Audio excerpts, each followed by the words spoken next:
minutes in. So Yeah. thank you for that. I appreciate that. You know, it's all good. All right, there it is. Ladies and gentlemen, I made a slight error tonight to start this show, so forgive me if I'm a little late because I thought I hit the live button, but I didn't. With that being said, welcome to R is Untitled. Like, share, and subscribe for your boy. I appreciate that. And give me the honor, the pleasure of doing that for me. Somebody got the Yeah, that's me. I'm sorry. Give me 1 second. no problem, no problem. Let me know when you're ready. Okay, brother. Okay. Okay. Okay. Okay, thank you, Dave. Yeah. Listen, like I said, my name is R. Jones. I'm your host slash moderator. Joining me tonight from Queens. Been a minute now, but it's all good. Understand the circumstances. David is with us tonight. Dave, how you doing, buddy? I'm doing well, brothers. How are you guys doing? Doing all right so far. And also joining us, the guy from the BX, the ride or die. He's here now, residing in Carolina. Dominic Donato. Thank you for joining us, brother. Hoping all is well with you. Yes, sir. All right, all right. Like I said, that was my fault. I can't believe I forgot to hit that damn go live button. That's hilarious though. So I had to restart this whole introduction thing. And joining me, but his mic is muted right now. Our brother Ronan Black is in the house. Thank you, Ronan, for always your unwavering support. I appreciate that, brother. Like I said, it's gonna be a pretty good show. It might not be that long, but it's provides us with a platform and whatnot. So we're gonna get into this. As you can see, the title right now, the topic we're talking about will be shortstop of the Yankees, Anthony Volpe. Is he the long-term solution for this New York Yankees ball club? I gotta tell you honestly, these fans, these Yankee fans, the over emotional ones, they are clamoring for Mr. Volpe to be benched. And here's the funny thing: while the Yankees have not scoured the market looking for not just a shortstop but a possible more productive infielder, the guy that the Yankees fans are clamoring for is a guy named George Lombard Jr. And his numbers are comparable, if not worse, than Volpe's.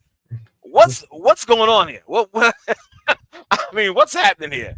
I just don't understand that. If it was a guy that was, and he's in Double A, Lombard Jr. If he was hitting like maybe 300, 310, 315 at Double A, and they feel that he can make the jump from Double A to Major League Baseball, I could give that a little bit more credence.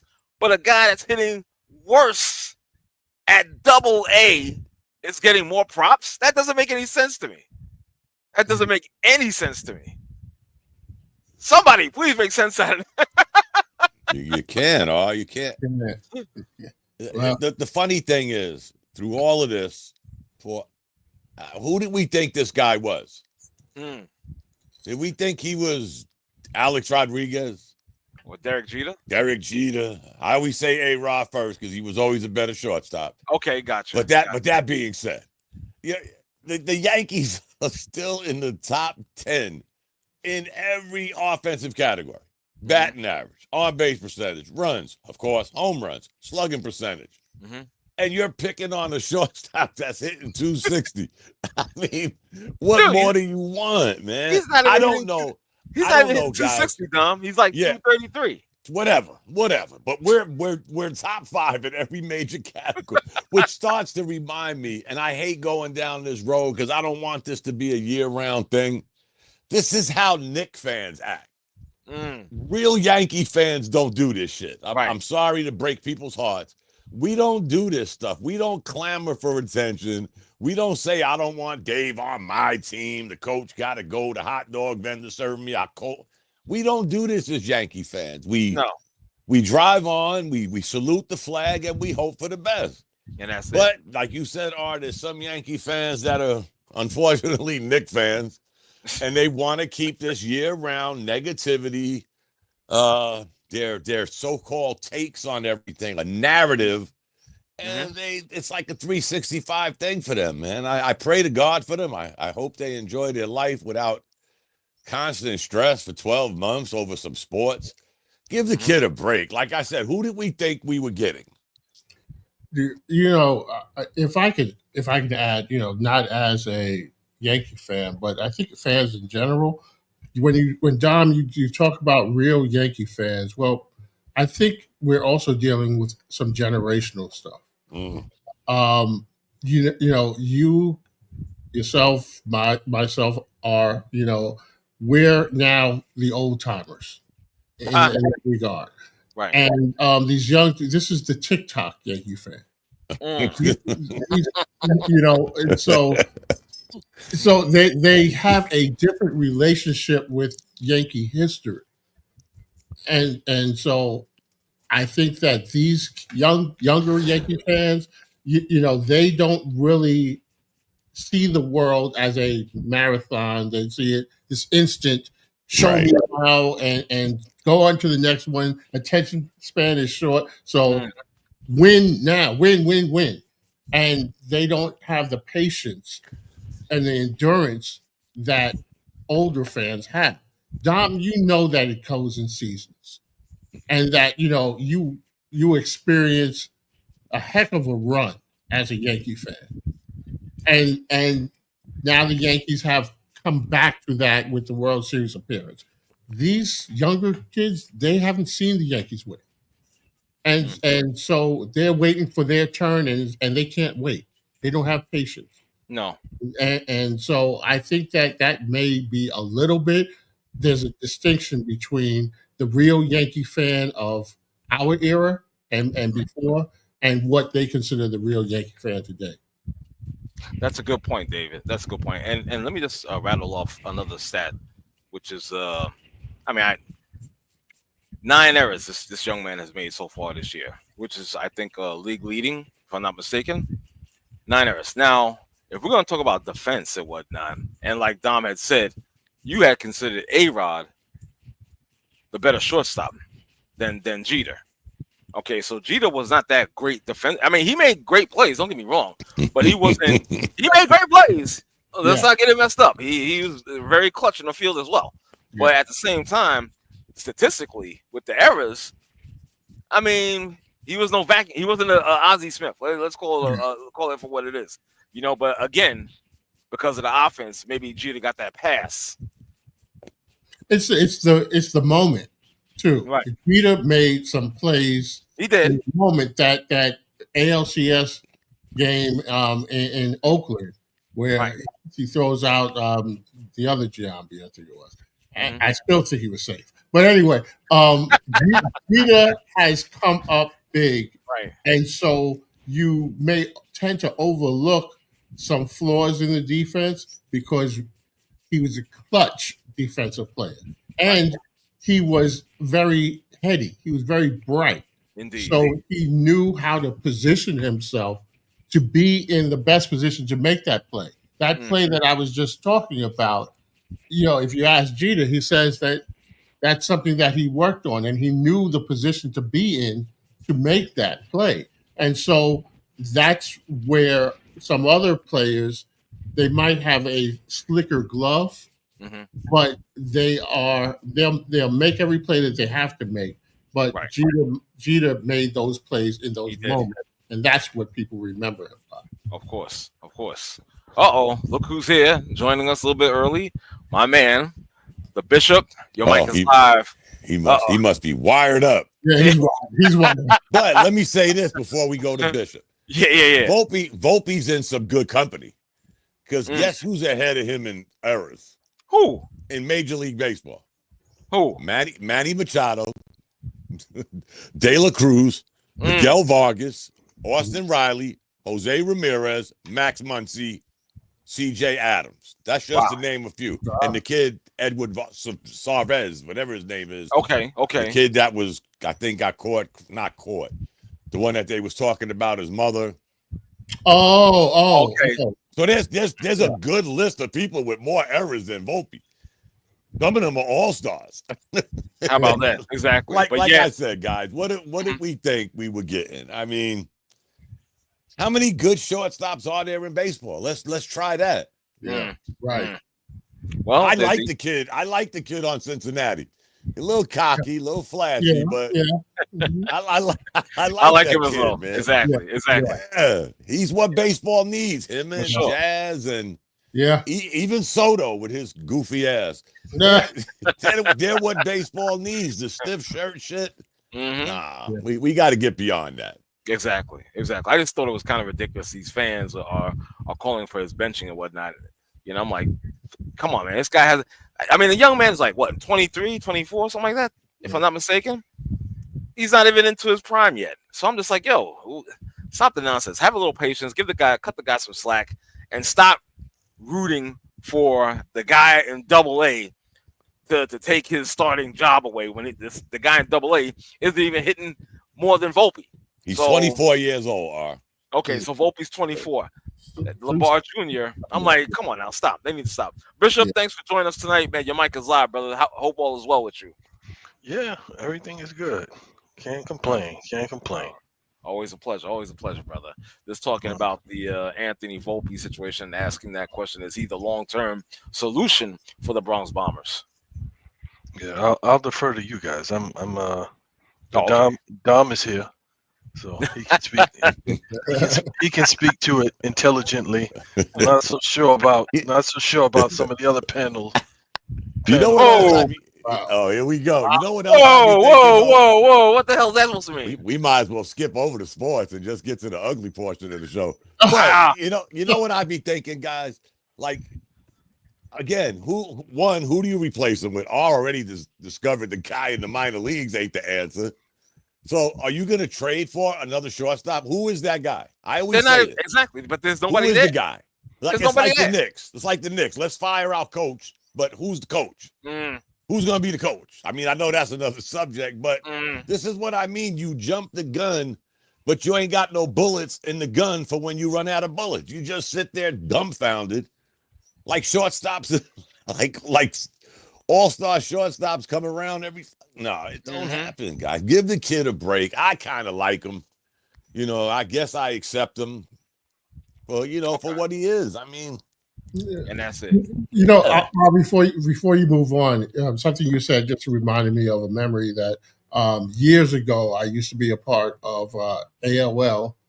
That shows you how long ago it was, an ALL sports group, and it was a Mets group, and you had some guys on there that it seemed like they liked the minor leagues more than they liked major leagues, and so they were always talking about who's coming up. And how about this guy? And how about that guy? And it seemed like, we used to tell him, well, can you enjoy the team, the current team? Because you're always looking for who's to replace this guy and who's to replace that guy. And for some people, that is their thing. I mean, maybe they live in a place where the minor league team is, and they don't get major league, baseball there. So they grow close to these guys. But it just felt like before this guy has even played, a full season, they're already ready to talk about who's down the pipe. And during that time, we were looking for a third baseman. And so David Wright was still in the minors. So that's where we heard a lot about him. And we know how that worked out. But in general, appreciate the team that you have before you start looking to replace everybody. So it just reminded me of that. It was kind of frustrating. Okay, gotcha. Let's do a little moving on. Oh, before we go, yes, sir. Ozzie Smith, considered one of the greatest shortstops in baseball. Career average, 260. Yeah. Well, I mean, was he really known for his offense, or was he known for his defensive wizardry? I'm just saying. One of my favorite shortstops. Right. One of my favorite shortstops in February happened to play for the Mets. He was probably a career 180 hitter, Bud Harrelson. Yeah. But he was the shortstop. We didn't say get rid of him if he's hitting 190. We knew what he was. And years later, Ray Ordonez couldn't hit either. Yeah, again, not to drag it on. Dave nailed it. Dave nailed it. We're from a different generation. Exactly. We're dinosaurs. Yeah. We look at long term instead of, the instant grits, the instant oatmeal, the instant eggs, that we live in a world that shit has to happen right now. Or, we've been firing Aaron Boone for how long? 6 years? Well, not to mention anything. One of my favorite shortstops was Mark Belanger from the Orioles. Yeah. That was another guy. Yeah. That was another guy. Never, you know what I'm saying? Like hitting the Mendoza line, 220 and all that stuff, but stellar defense. I like that. Again, guys, to the dinosaur era, there weren't many shortstops when we were growing up that were 300 hitters. No, there wasn't. No. There really Let's wasn't. just be honest. There Yeah. wasn't many, Yeah. if any, to be honest, Yeah. if any shortstop. Again, Bud Harrelson was, he probably weighed $150. Yeah. But he was the shortstop of, Exactly. And he was strong enough to beat Bud Harrelson's ass. I mean, Pete Rose. He rose. Yeah. Yeah. Try me if Right. you want. Yeah. Who can forget? Yeah, I can't forget that. Yeah. Right by second base. Y'all got me thinking, man. Y'all got me thinking, like, who was the hitting shortstop when we was growing up? Well, there's not too many. That's why Yeah. when you had guys like A-Rod come up, you had guys like what's the other Ripken, Cal Ripken, Nomar Garcia Parra. Oh, yeah, Yeah. no more. One. Yeah. Mhm. That was another one. Barry Larkin. Yeah. Barry Larkin, exactly. That's why there was a big fascination because we didn't see Yeah. these guys, Right. during our time of growing up and playing Yeah. shortstop in the major league. We didn't see that offensive burst from these guys. And they that was was mostly known for their fielding. And that was probably the best era. All the guys we just rattled off was Mhm. probably Oh, yeah. the best era of shortstops in baseball history as Yeah. far as hitting. And they were Exactly. they were all decent shortstops. It Yeah. wasn't like they were just hitters. They didn't suck. Right. Exactly. I mean, you take two of them guys. Again, I hate when we talk baseball. Take two of them that moved from shortstop as Gold Glovers and became Gold Glovers at third base. Yeah. Cal Ripken, Alex Rodriguez. Yeah. Mm-hmm. That don't happen no more. Not in No. today's Nah. Major League Baseball. Nah. Oh, Nah. hell Negative. no. Yeah. You already know, negative. Anyway, I'm sorry. It's all good. Let's move on to this guy. This is kind of breaking. Yeah, Wanda Franco. Let me tell you something. And this is going to be horrible. This is going to be horrible. The shame on me. Let me just get this out the way real quick. So he was found guilty of abuse, sexual abuse. I think he got 2 years. Suspended. Suspended. Oh, okay. So 2 years. Yeah. Yeah. Now, here's the thing that bothered me. So the girl's 14 years old, and right now he's 24. So let's say, let's say this was like how long ago? Maybe a year ago. So he would be 20. He'd be 23, and she'd be like 13 or something to that extent. What bothered me though was the mother of the child. You're accepting money. You're accepting money. Yeah. For the consent, for the mother to give consent to this kid, this child, to have an inappropriate relationship with Wanda Franco. I just got a problem with that. It bothers me. So I'm gonna help you with the problem. Please. So first of all, he was 21 at the time she was 14. Okay. Yeah. Second of all, according to what I read, they gave the mom 10 years for trafficking her daughter. Whoa. She got more time than him. Yeah, he got his. She's the most egregious. Her actions are more egregious than his. Yeah. I'm Bishop. I don't agree with you on a lot, but And it's like, and you know what? When I heard you rattling this shit off, you know what I was thinking? What's that? Speaking of R Kelly. You mean to tell me? No, I said this from the get-go, guys. Right. None of them parents, mothers especially, knew what was going on. They knew. Or were they getting knew. paid to shut up? They were Now getting Dave's payment. saying the mother got 10 years. I didn't know that. Wouldn't that have been an eye-opener in the R. Kelly? Oh, yeah. Yeah, but that wasn't what that case was about, though. That case was about smashing him and knocking him down a few notches. It wasn't about what that whole series about surviving R. Kelly and this and that. It's like, man, listen, all these people coming up here and talking, there's no way that I'm letting my 13, 14, 15-year-old daughter travel on a bus with a bunch of grown men who are gonna be drinking, smoking, doing whatever. And she just traveling. The dude with the earpiece like he a Secret Service agent, and the moms, the one who was like, oh, they kidnapped my daughter and she was living with R. Kelly at one point. It's like, you're ridiculous. The payment stopped and now you're upset. Yeah. Your lifestyle is And you know what's weird, Bishop? When we talked about this case a couple of years ago with this baseball player. Remember? Yeah. Yes, And we I did. remember us bringing up R. Kelly then, like, Yeah. where? But I tell you what, if what Dave is saying is factual, that shit should have happened right here in the U.S. Mhm. Somebody, I said this from the get-go, somebody should have did some time with R. Kelly. Right. They need to be Oh, yeah, eating lunch sure. together. For real. I mean, we're not, I hope nobody thinks we're trying to sugarcoat what actually happened. Nah, We're not. And if I remember correctly, Dave, when we first brought up this baseball player, this shit was like, minus the age, was like a consensual thing. And if I'm not mistaken, she lied about her age. Yep. Her parents' mother, who's now doing 10, never said jack. This is weird, guys. I remember us talking about this probably 2 years ago. So where did this happen? If I'm not mistaken. Where did it happen? Yeah. Was it the DR? I thought it was I think it was Dominican Republic, bitch. So what people don't understand is like in those countries. Like, okay. In those countries, like the age and like what the young people, what the girls, and there is a different there's a different mentality than these America. girls. Yeah, like it could be like a 30-something-year-old man, and he's dating a 14-year-old, and it's just like right. It's looked upon differently, but because she's Wanda Franco, who signed a $182 million contract, now all of a sudden it becomes something else. So the article that I shared in the group is from ESPN. It's Jeff Passan. He says the mother of the victim, and names her, was convicted of sexually trafficking her daughter and sentenced to 10 years in prison after prosecutors proved she sought financial gains from Franco and laundered money. Wow. I mean, now here's the thing. Here's what Bishop brought up. I've been to Germany a few times. I had to look it up because I thought I knew the age, and it is. It's the age I thought. 14 years old.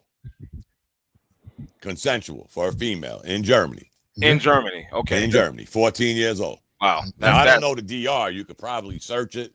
I'm pretty sure it's not 14 or this guy wouldn't be in no trouble. But, yeah, in different places, there's different standards. It's crazy. And it's crazy. Yeah. Like I've seen on social media these like out in Thailand. You see these older guys out in Thailand from the U.S. From the U.S. From the U.S. Yes, sir. From the yes. I was there. From the U.S. Exactly. And they out there doing their thing. You know what I'm saying? Open, brazenly, just like and these young girls are just coming up to them. And, boys. Okay. Yeah. Okay. Just coming up to them and handling their business, whatever the case may be. I'm not gonna get into all that, but again, like you said, it depends what country. Those countries, Thailand, I've been there because I was in Korea, and we used to have what they call these dead man boats that used to take us back and forth. Between Korea and Thailand, they're the two, forgive me if anybody's from them countries, they're the two lioness ass countries I ever experienced. They don't tell the truth about shit. So when, to Bishop's point, you get off the boat, and again, Americans, they know what these guys are looking for. Exactly. Let's be honest. You're away from home. You got to be there for a year. Everybody's 21 years old. Certainly, whether they're 20, 10, or 46. Everybody's 21 years old. Period. Right. Serious. Right. R's 21. Motherfucker looks like he's 62, but he's 21. no questions asked. I'm serious. Everybody I met in both them places were 21 years old. Well, let me give you some gravity here. So you're saying in these different countries, this shit happens here too in the U.S. Oh yeah. Okay. All right. So the shit happens here in the U.S. I was watching something about this Warren Jeffs with this dude in Utah. These Latter-day Saints, fundamentalist Latter-day Saints, where he was like 30-something years old, and he married a 12-year-old. God, jeez. And made a audio or a tape of their first night together. And it was like these kids were groomed to be marrying men. So Mhm. this happened here in the U.S. So it wasn't, so Overseas. Right. yeah, Damn, he it did happened here in Shannon the U.S. Sharp, huh? We did the audio. Shit, So let's take it to somebody else. The rock and roller Jerry Lee Lewis. Mhm. right. That's His another one. he married. First of all, the girl was only 13 and he was 22, Yep. and she was his first cousin once removed. Mhm. And so Woody, when Woody Allen. but I'm saying when Yeah. people were like trying to villainize or make R. Kelly the face of this depravity, it's like, nah, this thing has been going on. Yo, Woody Allen married his adoptive daughter. Daughter. That was crazy. Exactly. That was crazy. Yeah, Yeah. they So- switched so seats at the him and his garden. wife- Remember? Yeah. Him and his wife had adopted a little, because around that time adopting little Asian girls was the fad. It was the Right. fad. So they adopted the Asian Right. girl, and then it was like little did she know he was actually bringing in her replacement. That's right. That's right. He Anthony Volpe though. Yeah, Who's the guy? Who's the guy that who's the guy the mob helped bankroll Las Vegas? Well, I didn't hear your question. The guy the mafia helped bankroll to build Las Vegas to what it is. He was the Was that one that had the Dutch- vision. Dutch Schultz. No, shit, I can't think of his name. He was barred from America for years because he was doing this shit. Oh, the one who's in Switzerland. Roman Polanski. Roman Polanski, thank you. Oh, okay. Well, okay. Roman right. Polanski. Yep. Remember back in the day when Vegas was a desert? Yeah. This guy had this goofy ass plan. The mafia said, "Hey, you know what? We dropped the ball in Cuba. Let's try it in the desert." This fucking guy, I don't know if he ever came back to our country. Did he? I don't think he did. I mean, Dave. No. He did. Yeah, I don't think he ever came back. I don't even know if he's alive, but I know he never came back to this country. But he never came back here because I think that he was banned. He was also mixed up in that whole Manson stuff too. Yeah, Right. Yeah, on the victim side of it, Sharon Tate. right. The actress, But he was like probably the first person I ever heard of with that. I hate that underage shit. Then to me it was Woody Allen. That was weird, guys. The Woody Allen Really, thing was very weird. You see, Epstein. Yeah. Epstein. the Yeah. weird thing about Epstein. Woody Allen, guys, we watched it. I know I was joking, but we watched him watched switch it. seats Yeah. with his wife at the garden to this adopt a Knicks fan Yeah. right in front of our eyes. And to this day, I think when you go to the game and they would put them on camera, Yeah. the crowd would boo. Yeah. Well, the crazy part is because of the coverage and because of who he was, it became acceptable in some Yeah. circles. Yeah. So people just accepted it as, oh well, this is what the case is. So I gotta say, when they were getting divorced and it was really getting ugly, and she accused him of doing, touching the girl, it was like she wasn't off. She wasn't lying. She was right. Going back to Polanski. I'm gonna. Our brother Ronan Black said Polanski is a movie director. The Vegas guy bankrolled by the mafia was Meyer Lansky. Yeah. With Roman Polanski was the guy that ran. Yeah, Meyer Lansky was the guy in Vegas. Yeah. And he was the first person I ever heard about. And again, shit probably went on a zillion times before him. Yeah. But we remember. Yeah. And again, got a weird thing about the Woody Allen thing. You remember, guys, when all three of them were at the Knicks game? Yeah. And then it was like, let's subtract one. Like, Exactly. What the fuck? And we're not supposed to notice this shit. I mean, Right. As soon as she got old enough to buy her own drinks, the other one was Wow. No comment. I'm sorry. You're fired. Yeah, you're fired. Your replacement was already in the bullpen. Exactly. Really? Come on. Yeah. That was but to the point though, when you talk about R. Kelly, it's not about morality. It's about, if they're going after something else, because they allowed Woody Allen to do all this. There's Right. nobody going after him. Nobody had anything against him that they wanted to take him down for. So they said, okay. But if you're somebody else and they want to get you, Well, Yeah, Woody that Allen, seems to be the going thing. I mean, I think Bishop was going to bring up Epstein with the Epstein Island, and who the hell knows about? Because why is this shit like the JFK files? Yeah. I mean, really? I mean, there's a lot of folks. There's a lot of folks who I know. I'm with it's you like, on yo, that, they Bishop. thinking about the Diddy freak offs or whatever. What about Epstein Fat took Joe? that shit to the next level. He Yeah. had his, It's like, he had his yo, island doing he had an this shit. island. Yeah. It's like, yo, we buying islands, we flying people in, we flying in fresh. It's Right. like, what's that, like 300 fresh eunuchs from all corners of the world, fresh youngsters from all corners of the world, and you just come. no. I'm like, yo, like what is happening? Where's the morality? And he not only was he doing it, but I think that the guy from the UK, that was just the tip of the iceberg, because he was connected to a lot of influential folks.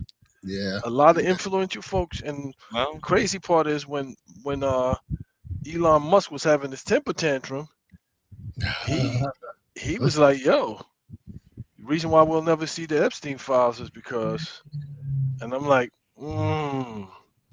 So Yeah, I could rest assured that there's some equal opportunity motherfuckers that was out there other than who Elon Musk is talking about. I'm sure he was in it too. I'm sure he was in it too. Yeah, we heard some of the names: male, female, black, white, Jews, Gentiles, Republicans, Democrats. We heard some of the rumors. Yeah. And that shit's gonna go to our grave because some of them are so powerful that they'll shut that shit down. Oprah.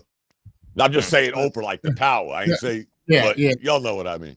Yeah, she's probably involved in that shit too.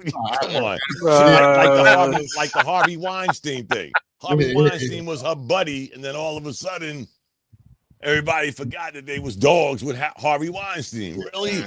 This shit was out in public in LA and Hollywood forever. Everybody knew. And everybody was his dog, though. He's the greatest thing known to man. And everybody knew. It's like, but don't leave him alone with any female. Yeah.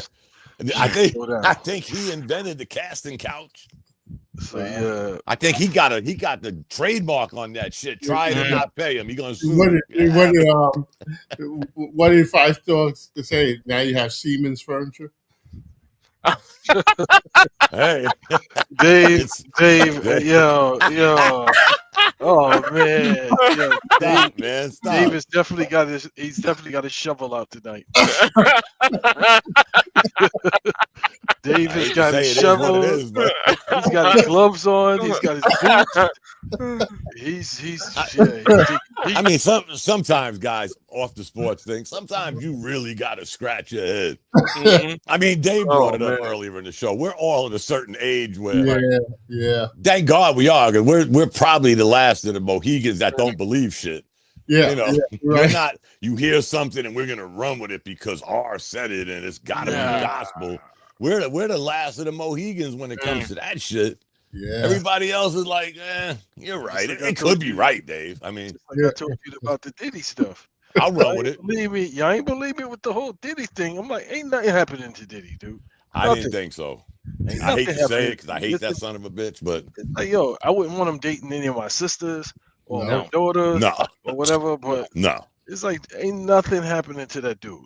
Everything that they described is like he's a despicable human being. Right. But other than that, it's like he ain't doing anything illegal and he ain't coerced none of them because they wanted to be there. They wanted to do it. Yeah. And now they want to cry foul. Right. When there's some benefit to get. It's like, I don't agree with that. I hate to be the guy they cancel, but when you always bring up, like again, Bishop was alluding to it, but whenever you bring up R had a chance to leave. Oh, it's not that easy. Fuck it ain't. You get your ass up and you get the fuck out. I mean, if you got to go buy a pistol to shoot your way out, then damn it, shoot your way out. It's not like they were on Epstein's Island. And right, like they couldn't fly home. The next ship was. But have you guys seen the because there's no cameras in there, but you know when they have the drawings and the pictures of the this looks crazy. It looks crazy. First of all, like, did they confiscate the baby oil and the Just for Men? Because look aged. I know. He looks like I'm trying to blame the artist. It's the stress. I'm just trying to blame the artist, Dave. I'm he looks like demonic. He looks demonic. He always did, though. He always did. Yeah. He always did. Yeah. Tell the truth, man. All the people he shit on, there was people that would say, this fucking guy's the devil, man. Like when he goes to bed at night, the horns come out. Exactly. But being the devil is not illegal. You could be the devil. You could be the devil. Exactly. Yeah. You got to show me, like, what did y'all confiscate when y'all raided his house? Where's that at other than baby oil? Right. Baby oil is not illegal. It's not illegal. Right. That's what I mean, Bishop. Like, y'all raided his house. Y'all kept this shit a secret again, like the JFK shooting. But now it's been how many months? What did you find on these videos? And I'm almost certain we know what they found. They found a whole bunch of freak offs, and they were like, "Shit, we can't bring this to court." And that's not illegal. Like, not illegal. And the people they're participating in it. Yeah. It's like, nobody's holding a gun to the head. No. But this is video file. The Punisher. This is how. He's like, yo, we don't want to see. It's like, good Lord, we don't want to see this. How would you feel having to be the paralegal that's got to go sit through hours of that? Yeah, this bullshit. Well, after this trial is over, and now maybe he might get convicted of like a misdemeanor or something that is like, you know. Or for what? After this trial. Or for what? Maybe I don't know. Maybe like some random charge that they come up with just so that they don't leave with egg on their face. Right. Well, we got him for this though, and that's a fine. And potentially he could be put on parole for 5 years if they deem it and so forth and so on. But to me, it's kind of like, again, the only thing that they had was the tape of him beating the crap out of that girl, and it's like, I'm sure that's not even the worst of it. You know what I'm saying? And even after that, you say, okay, well, you still went back. Like you were with him for years after that. Mm-hmm. You were with I him want for to know years what happened after. once you got her back into the hotel room, because that's all we saw in the thing. Right. We never saw her leave again. Yeah. Right. I mean, did he hold? Are they going to get him for kidnapping? Holding people against their will? I don't know. Well, the dude that said that he worked for Diddy for 12 years and he forced them to watch wrestling for 12 years. That's the thing too. That's the thing too, because didn't that guy say that he went overseas and then they threatened him, saying that they wouldn't pay for his flight back? So then you go back overseas. Why do you keep going back? And they like hold your passport and stuff like that. They make threats to him, saying that you won't be able to get back unless you do what we tell you to do. Then why are you still getting on the plane with him? I'm still thinking about that. I'm in therapy for that. Yeah, right. Exactly. No, it's a joke. But okay, well, I'll say this though. Hold on, Don, for a second. I'm gonna give a comment that Roman just put up there. The transporting of prostitutes across state lines technically falls under the federal statute for a trafficking charge. Yeah, right. Yeah. But did he? That is if you don't have Amazon Prime. Right. who was the person he transported across state lines? And if I pay for your flight for you to go to another state, and then you go there and you do something that, it's like, I ain't forcing you to do it. You just went to another state. I paid for your flight, and you did what you did. Well, I would argue and say that she wasn't a prostitute until she got to the other place. Exactly. So How did I know what she was doing? Right. You know. Right. I'll tell y'all this, guys, that I don't want to say it, but I'm gonna text y'all a name, and I want y'all to research this trial. Mm-hmm.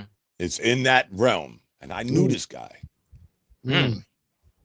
What happened was, if you read the story correctly, I'll just get you in the ballpark. Two females came clean of what this guy was doing. Mm-hmm. The FBI didn't go arrest him. They monitored this shit for about a year. This motherfucker got 60 years in prison. I'm gonna give y'all the name, but what they did is what somebody just brought up, the transporting. I think it was Ronan transporting from state line. Well, once they got the information, when they started following them, they were going from. It started in Florida, Atlanta, Vegas, and it blew up in Detroit. Something happened in Detroit where it blew up, and these two women went to the authorities. The authorities went to the FBI. We're going to monitor this shit. They monitored it for probably a year. God, this mother got 60 years, no parole. 60 years because of what Ronan said. They didn't give two shits about what he was doing in Florida. That's kind of hard to prove. But when you start moving bodies from state to state, then that's where I'm saying, was he getting paid from their services? Was he yes, getting this paid? guy was. I'm gonna send y'all the name, guys. So, y'all read this I story. don't It's think the situation with Diddy is he was getting paid for their services. He was just providing entertainment. Right. So they say, yeah, we don't know, but certainly, like, he wasn't getting money from, like, okay, well, I'm gonna give you these two chicks, and you do what you do, and they bring me the money back. That's not what the situation is. It was like we bring in some dudes, some chicks, and we come in and we bring in the baby oil and whatever else, and we gonna have Caligula wherever we go. Yep. Yeah, we're gonna videotape. This dude had an elaborate scheme. He was putting out ads. Like they had a foundation to help like runaway women, and they was targeting shelters and come work for me. I'm gonna invest all your money, and when you're 22 years old, you can retire. Serious, I'm gonna send y'all the name, guys. Y'all read this shit. It is some weird shit. So and this went on for years. Wow, and I thought Amway was pimping in the 21st century. It's like, I'm 60 years, Bishop. Yeah. Wow. So he was doing it fucking years. Wow. Woo. And then y'all heard last week I heard something about Fat Joe. Yeah. Oh yeah. Yeah. Now, is this with Fat Joe? Is this with minors or? I heard it was minors. Yeah, that's what I thought. I heard it was minors and some other stuff mixed up. Minors and what? Monkeys? Some other stuff. No, minors and some other stuff. She said minors and monkeys. I'm like, what? Oh, no, that's all different. No wonder why he was Fat Joe, huh? Exactly. I'm telling you, man. You gotta watch some of these cats, though. You gotta watch some of these cats, man. That's a very apparent thing. I you never know. That. Yeah. You don't believe in that? You don't believe in that either? Well, I hope it's true. I never liked that guy, so. I never liked to. Never liked to. Who do you like? I'm just saying. Nah, Fat Joe. Me either. Like, I never liked that dude. I'm like, whatever. Lean back. This motherfucker. Fuck out. Well, he got that show on Stars. Is this show on Stars? He got that. Yeah. So I was like, now he got a show and a podcast. Bro, who cares about this guy? I'm like, yo, you're irrelevant, dude. I'm like, yo, come on, man. I never liked that dude. Never. The funniest thing out now though is this Jim Jones guy. Oh, Jim Jones is. That guy got issues, bro. Serious. I mean, that's somebody. That's another one. No. Jim Jones, the rapper. That's another one to be relevant as well because he was saying, and you know what? I was listening to this podcast, whatnot. Damn, we turning this shit into The View. I guess. Yeah, R is Whoopi. The View is 5 men. 5 men in the baby. R is Whoopi. Man. Davis Joyce. Davis Joy. Oh shit. Davis Joy. Yeah. I'm just saying, man. Like I heard that he was saying like he's like more relevant than Nas. Yeah. Oh, come on. Stop. Yeah, he's out there, bitch. But you know what though? And I'm not saying I agree, but there was a point that was like, you know what? Jim Jones actually might be correct only because hold up, only because I the think age there that you go. the age that we're dealing with, as far as like in the hip hop culture and whatnot. With these young people, Yeah, they yeah, relate because, more with Jim Jones than possibly Nas. Nas would resonate with us. right. You No, understand? But Jim Jones was been around forever too. I he mean, has, but I think musically, it's Mhm. the kids don't know Jim Jones because of his music. They know him because of the TV, yeah, the reality shows, show. Right. and all that other stuff. Yeah. So in that regard, he might be to today's Mhm. culture. But I mean, I remember, being in my school building one year, and I think the rapper G Herbo or something like that out of Chicago, and somebody wrote graffiti on the walls that he was G Herbo was better than Biggie or Nas or Jay Z or something. Mm. What I forget. And I said, first of all, the whoever wrote that should have gotten a superintendent suspension Mm. just off of that, Right. because but it's these kids. What's relevant to them has nothing to do with the music off. No, Right. it doesn't. It's social media. It's the name is out there and so forth. But I tell you, I don't care for Jim Jones because I No. remember years ago in the old high school that I was in, there was they invited, I don't know who did, but they invited Jim Jones and Melissa Ford, the video vixen. She lived down the block from the school. So they came to the school to speak to the students. And Jim Jones came in there and he was clearly high. Mm. And you're at a high school and you Right. talk to young people and you are high. And they had to like cut it and get him out of there. And he came in, with his limousine and all these, other stuff. And it was sickening. And I had to help, escort him out and get him out of there. He Mm. bit So off. He bit off the wrong bar when he went after Cameron.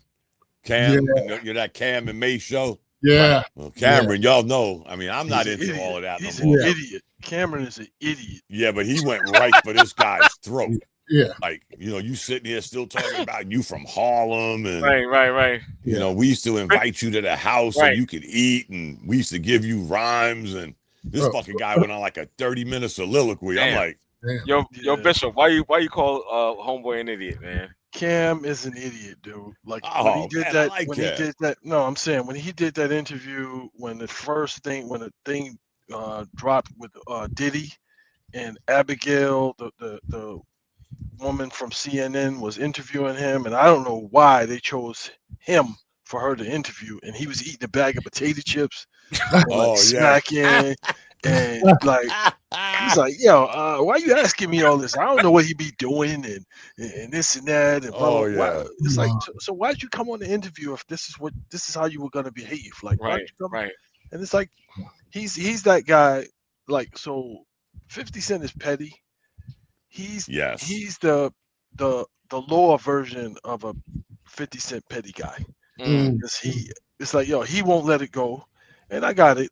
You got a basis for what you're saying, but it's like you're a grown man, dude. Let that dude say whatever he want to say. Why does that bother you?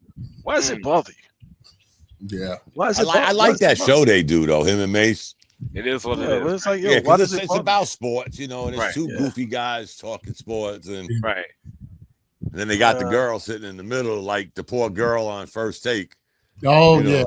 yeah. Mhm. It's kind of goofy, but I like it because they brought OJ back.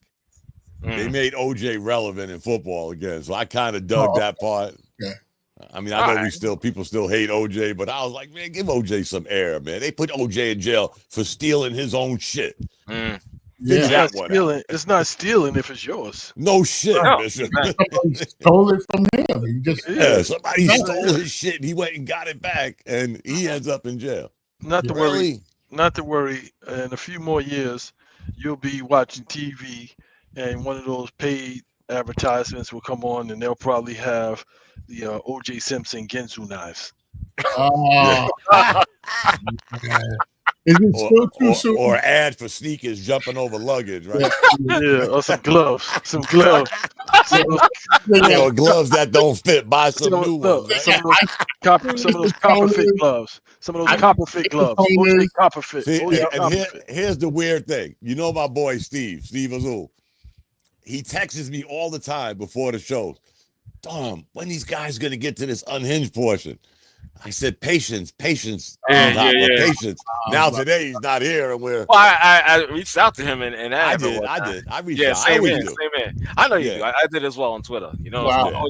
to be Wow. X. But so you got a fan base. Yeah. Little something. Yeah. Little something. I was trying to give him tonight. Listen, any kind of like unsavory, just wild out. Yo, somebody's gonna be attracted to it. Dude. Exactly. It's like a magnet. Yeah. Right. Hey, And look. I'll just tell y'all, when we talk like left and right, Steve is far right. He's like, if you even talk COVID to this motherfucker, he might just jump through the damn screen because he didn't believe in that shit. He didn't believe in shots. He's like the total. He's like the male version of Candace Owens. Oh wow. Oh my god. But he's low key. Steve's a really cool dude. He just I know that. He's far right. You know, like some of y'all are far left. He's just far right. Because when we used to have conversations during COVID, this motherfucker be texting me, threatening me. Yo, man, tell me you ain't getting no shot, motherfucker. I'm like, yo, Steve, really? But he did make me stop after the second shot. I was like, man, I'm fuck these shots. I'm jumping on Steve's bandwagon. Fuck around, you fuck around and get another shot. RFK putting fucking sewer water in them shots. Who even knew what was in these shots to begin with? Guys, come on, serious. And it wasn't because of Steve, don't get me wrong. Steve was like the nail in the coffin.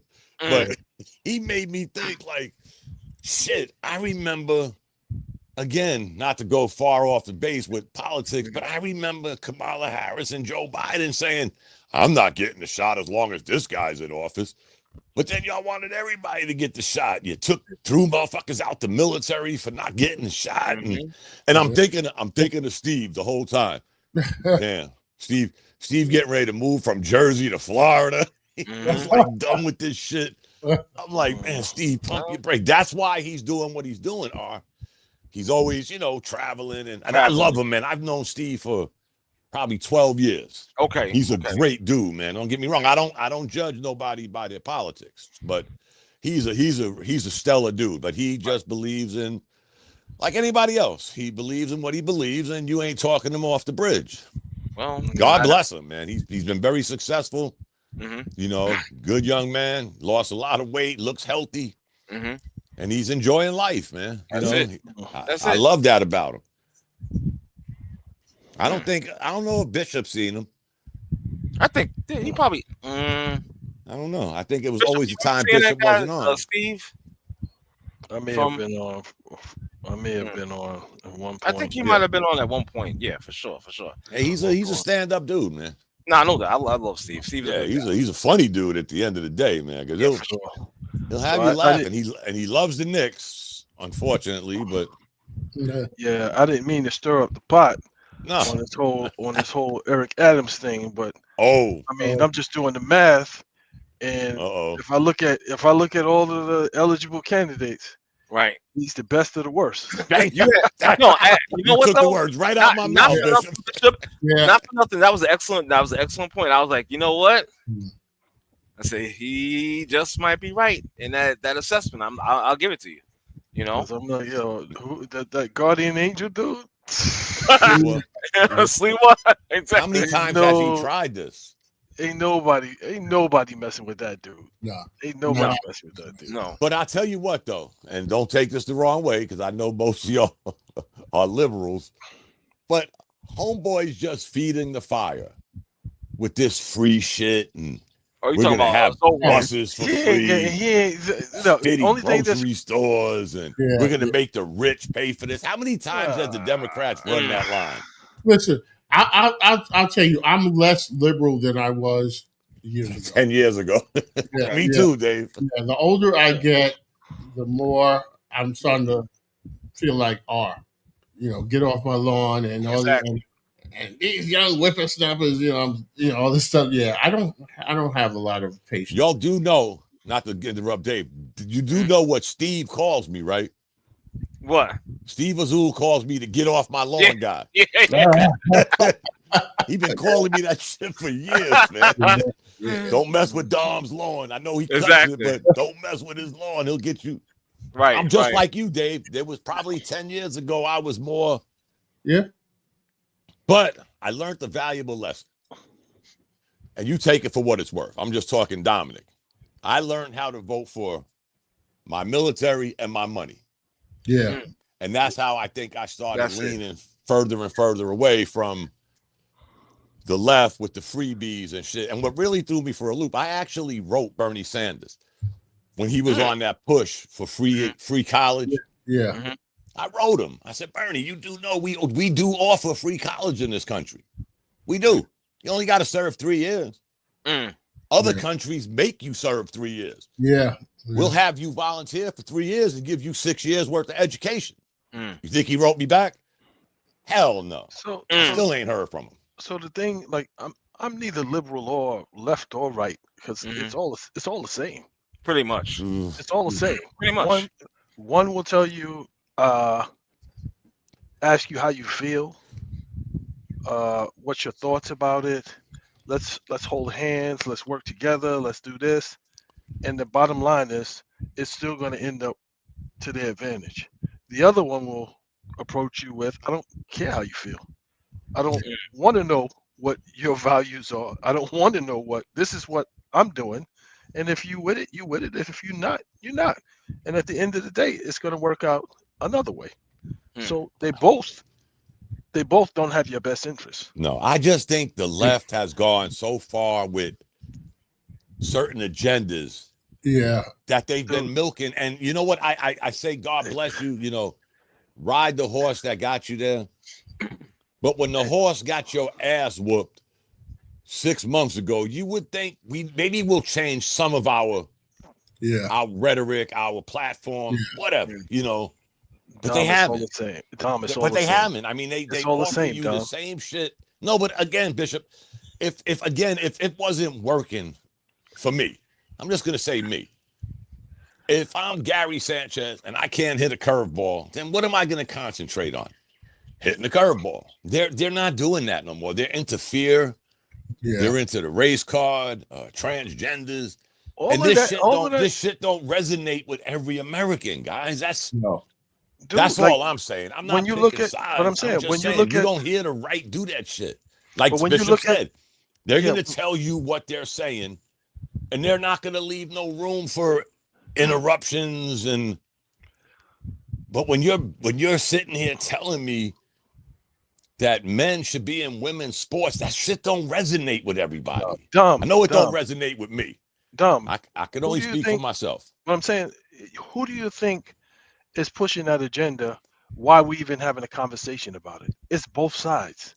It's not one side. No, it's not one as much, side. Bishop. No. Dude, so you mean to tell me that there's some Democrat out there that wants their son to play in girls? I didn't say one, but it's the majority, Bishop.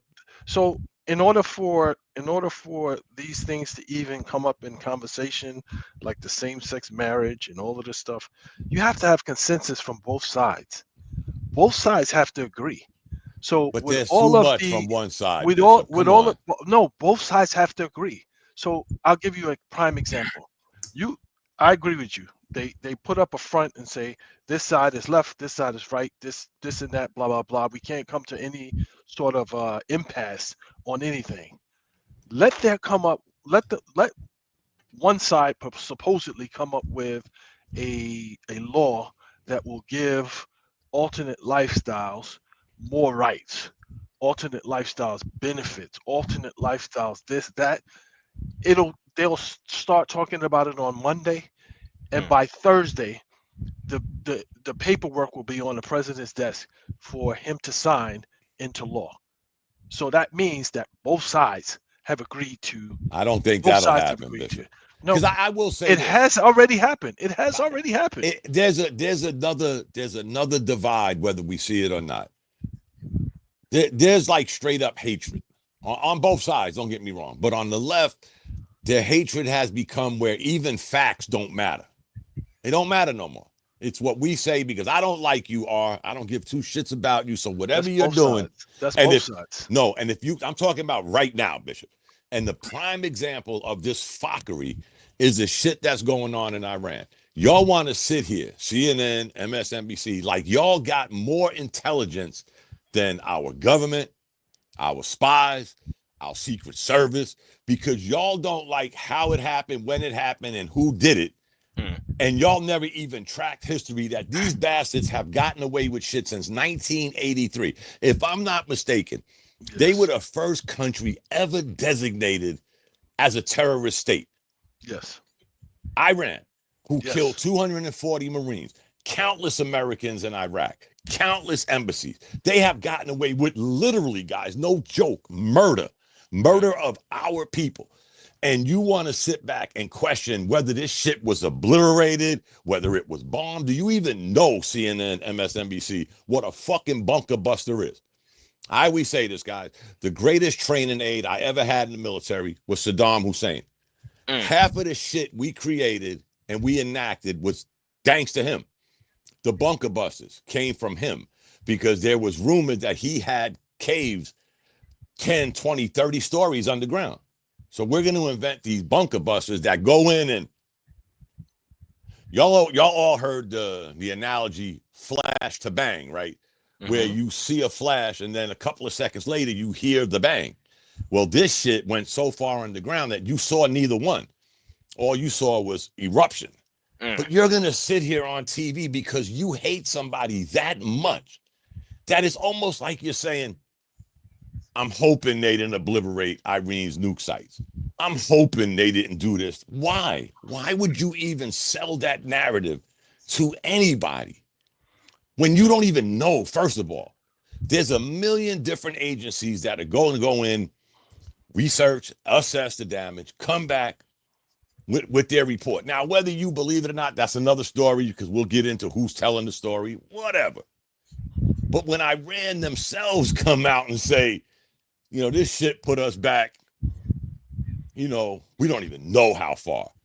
But again, for you to even try to justify that shit, like you don't even know the history of these son of a bitches. They've done so much fucked up stuff. And I'm not saying you bomb them, but I'll tell you what, guys, not to get totally political or military, I would venture to say right now, there's 65% of the people in Iran that were hoping that son of a bitch was in the bombing. Because they have no say-so in those countries, guys. These people get power. Y'all know this. It ain't just Iran. These people get power.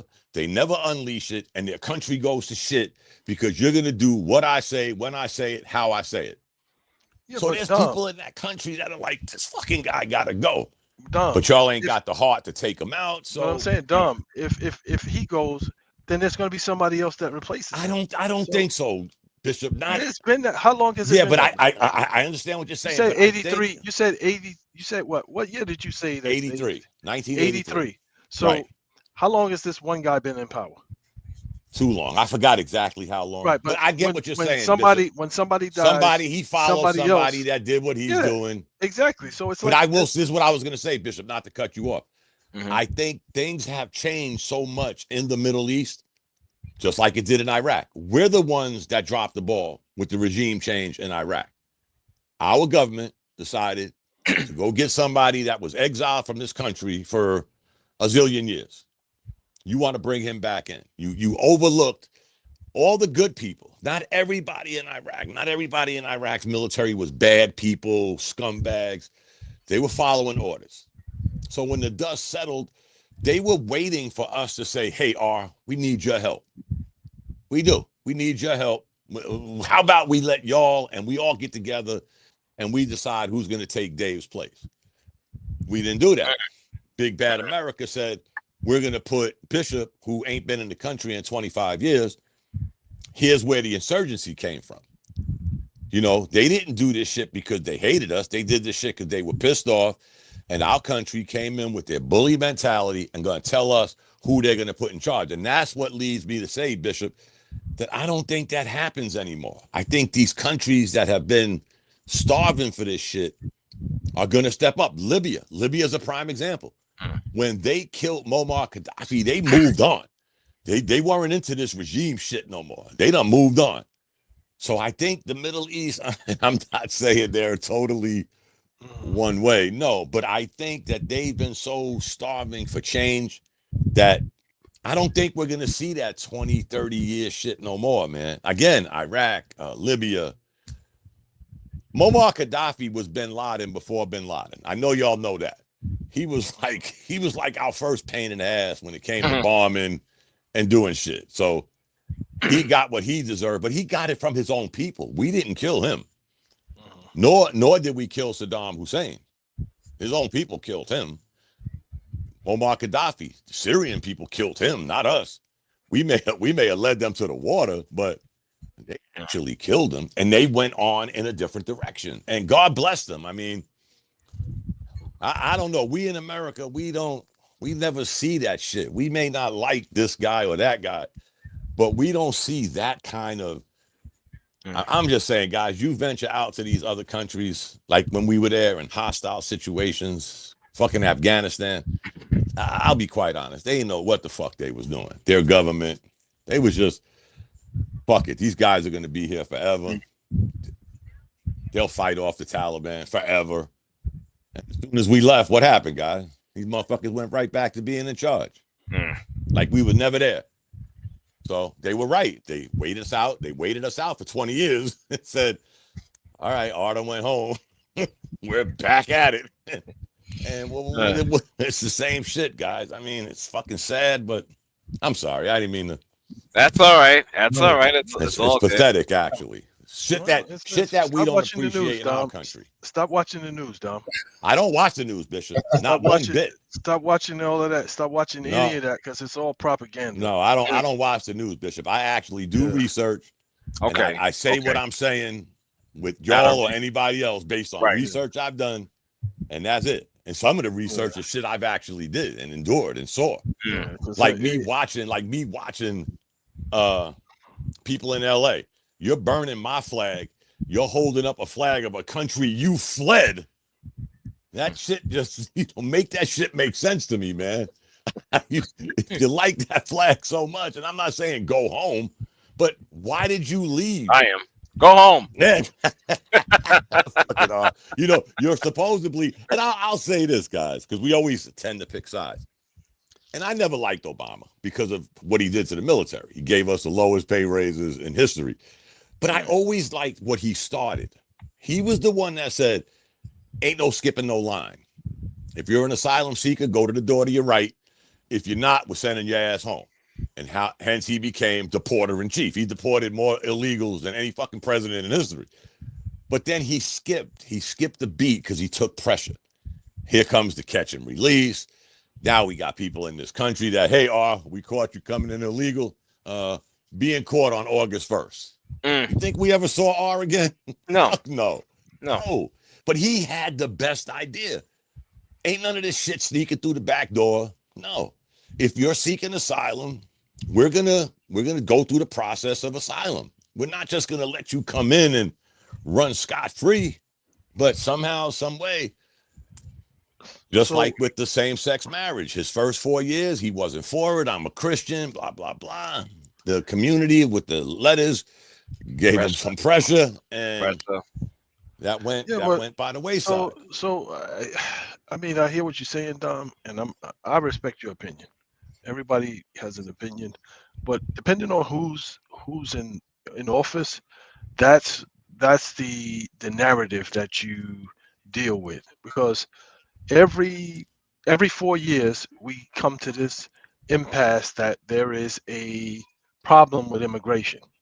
Every 4 years, right? We've been talking about this thing for the last 20-something years. Man, probably 40 years, Bishop. Yeah, but I'm just saying, it's more as far back as I can remember. 20-something years we've been talking about immigration, and we only talk about immigration when it's election time. Now, right before this, I used to hear all these statistics about how there was millions of people crossing the border. There's no security at the border. Every day, millions of immigrants are coming in, and it's just a free-for-all. It's just a free-for-all. Now, if I did the math, because I'm a math guy, if I did the math, 1 million people a day, that's 30 million people a month Oh. at minimum. And in 6 months, that's a significant amount of folks. Where are all these folks going? If there's 360 million people coming into this country each year, where are they? They're Where at are Home they? Depot. Right there. 360 million people Now, coming into this country now. And it stands to reason when it's a left administration, a right administration, and depending on who's in office, that's how you determine the talking points. well, the And numbers it's like might be skewed, if no, but the stats, but the system No. is. We've Let me- actually seen it, Bishop. let I me. mean, What I'm saying, I'm leading you there. I'm leading you there because I'm like, if it's been a problem for all of these years, you have all of these smart people in office, whether it be Democrat, Republican. So you mean to tell me over the last 20 something years, you guys couldn't figure out either side?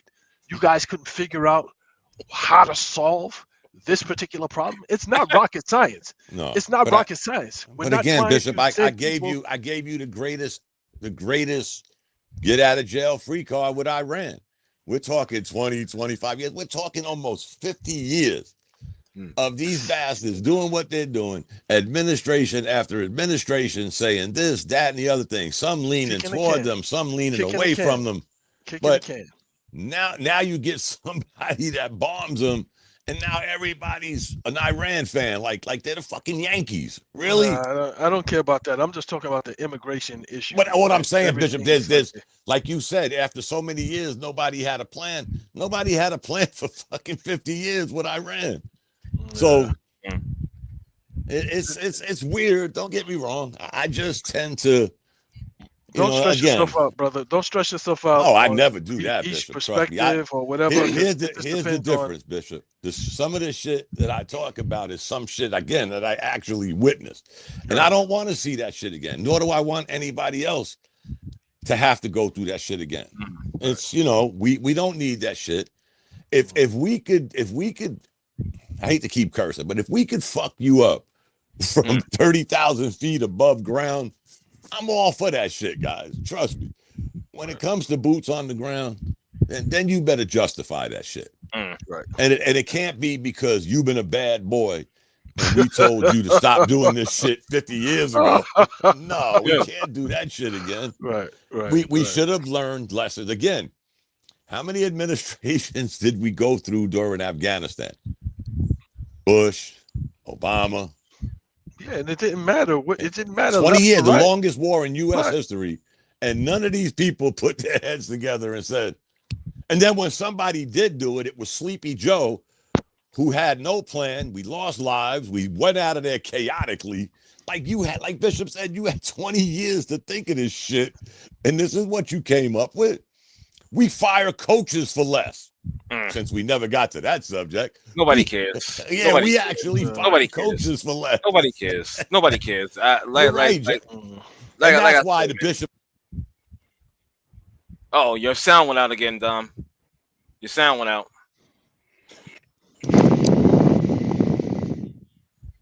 I muted him. No, it was my goddamn. These headsets go in and out. No, I was talking to Bishop.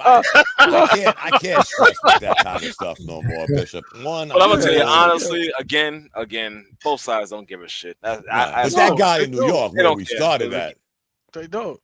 Eric Adams is going to be mayor again. I guarantee you. He gonna Funny be mayor thing, again. Bishop, when he got elected, I was like, man, this might be the first Democrat I pulled for in a long time. I kind of like this guy. Curious George. Then ain't all of doing a sudden, he ain't doing shit. Curious George, he ain't doing nothing. I'm like, here He's we doing go nothing. again. Yeah, he's doing nothing. That dude has been sleazy for a long time. Thank you, But very much. But this dude, guys, come He's been on. sleazy for a long. I was long happy for time. one thing. I don't know this dude from Adam's House Cat, except the shit he wants to give away for free. But I was just praying that New Yorkers aren't that stupid to vote Cuomo in again. I was praying against that shit. Please tell me y'all ain't that stupid. That was a pie in the sky dream. He thought that the powers that be that got him booted out Right. of the governor's office, they they had gotten what they wanted and they would leave him alone. Forgive It's and like, yo, forget. dude, they hate you so much that they helped get a Muslim in to Yeah. defeat you You ain't. in the primary, Yeah, in a yeah. primary, in an environment, and I don't have anything against the Muslim religion, please. Right. I'm just saying, in the environment that we're in, they hate you so much Yeah. that they were willing to prop up the complete opposite of what they believe in just to get rid of you, just to space you. That's like when Elliot Spitzer and Jim McGreevy thought, yeah, I'm gonna have the comeback and I'm gonna do this and I'm gonna, dude, you're done. You're Was done. he the guy jerking off or showing penis pictures? Yeah, he was the one. McGreevy, Yeah, that was him. McGreevy with his kid next to him. With his kid next to Oh him. God, stop, Bishop. With his kid laying next to him. I mean, I know I don't live in New York, so their politics really don't. Well, no politics. This is one thing that I always say. I just thought it was funny. It was on the subway too. No, I just thought it was funny because all of the New Yorkers are always like, yo, they hate him, they hate him, they hate him. And I'm like, yo, you can hate me. He gonna be like Diddy. You can hate me, you can hate me, but we won't stop. Can't stop. It's like, yo, I ain't going nowhere. You be up there dancing on your grave, right? Exactly. This motherfucker. I will say, this is what to Bishop's point. As much as we laugh and joke, the one thing I can't do is none of this shit. I know it may sound selfish or whatever, but none of this shit affects my life.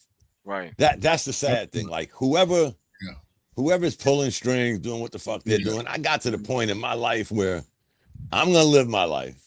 I got a pretty good life right now. I ain't doing what I was doing. I'm comfortable. I get to do what I want. And I can't let that shit affect I don't have, we talk about this all the time. We don't have 60 good years left. So I can't go out like that, guys.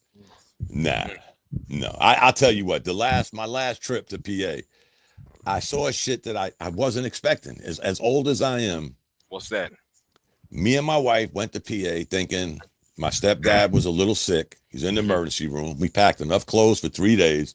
We're going to be home by Saturday. We left Wednesday. We'll be home by Saturday. Thursday, the doctor's calling me in because even though I'm his stepson, I'm his only surviving child. Everything was just me and him. Everything in his name was in my name, his will, his power of attorney, everything. When the doctor calls me in, guys, and he says, what does he prefer? What do you mean? Well, like, do not resuscitate artificial. I said, no, he don't want to be resuscitated. You already blew that because he actually went into cardiac arrest, but we'll forgive and forget, but nothing artificial. Yo, this dude went from that to we're going to get him into hospice, hopefully by tomorrow morning. And I'm like, hospice? Y'all know what hospice is, right? Yeah. It's like you check in and you check out not long after you check in. Right. And out of nowhere, guys, I was like, what the fuck? Then I had to apologize. I said, I don't understand. I thought we was coming in here to discuss he ain't going home. He's got to go to rehab because he lives by himself. You're telling me, he said, to be honest, Mr. Donato, we don't think he'll make it through the weekend. So what the fuck came out again? I'm like, what the fuck? I'm not grasping what's going on, guys. I think that was my biggest problem. Maybe I didn't want to grasp it because he's like the last person I have. And I'm not grasping all this shit. So come Monday, I went to see him during the day. He was incoherent. They just make you comfortable in hospice, guys. Sad situation to look at. But I went to see him. I came back and they called me like 30 minutes later. Sorry to tell you, your dad passed away, blah, blah, blah. Your friend, Mr. Morgado, is going to come with his funeral stuff. And I'm thinking, guys, Wednesday, Thursday, Friday, Saturday, Sunday, and the next day he was gone. And I'm like, how the fuck can I take anything in life serious? Really, that shit, right? And I'm not saying that was some fucking altering, but it was, again, Dave can relate. I've seen so much loss, you know, that I'll never get immune to it. But I just think to myself, I think of my fucking mortality. And again, we don't have 60 more years. No. And that's hard to explain to especially family members that think they can just No, motherfucker, I ain't that guy no more, man. I've seen enough. Nothing, even what I experienced with my stepdad, nothing compares to losing a child. And again, y'all was with me through that, helped me through that. Yep. You know, but after a while, man, you just start thinking about your mentality, your morality, your mortality. Yeah. And you be like, shit, fuck what Bishop's saying. I can't let none of this shit get under my skin. Exactly. Oh, man. You know, Dom, if I may, because I know exactly what you're talking about. I went back to work, and I realized I went back too soon, and put in for some time off. But what I told people, and this is as raw as it can be, but you know, for me, when you've done chest compressions on your lifeless child, you start looking at things like, I'm sorry, but what does all this other stuff matter? I told people at the job, I said, you can't tell me nothing. Right. No. At this point, Right.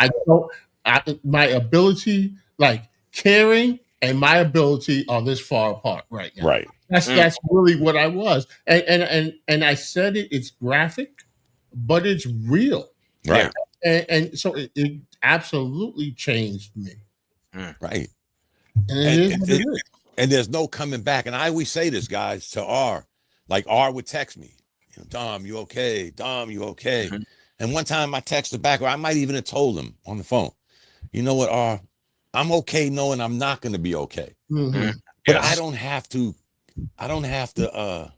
cower down no more. Yeah. You know what I mean? Like you can't tell me you know how I feel. Don't ever do that shit. Right. Unless you was in that boat. Like, again, I'm not mixing up. Me and Dave can have this conversation. As fucked up as that is. No, but nobody else can have that conversation with us. It sounds gully. I put it to you like this. It's a club of two, and we don't want any more members. Exactly. Because we've all, not all, but if we haven't, we will. We're going to lose our parents. That's the way the system is designed. I hate to say it. And we prepared for that all our lives. We're not supposed to go before our children, or our children aren't supposed to go before us.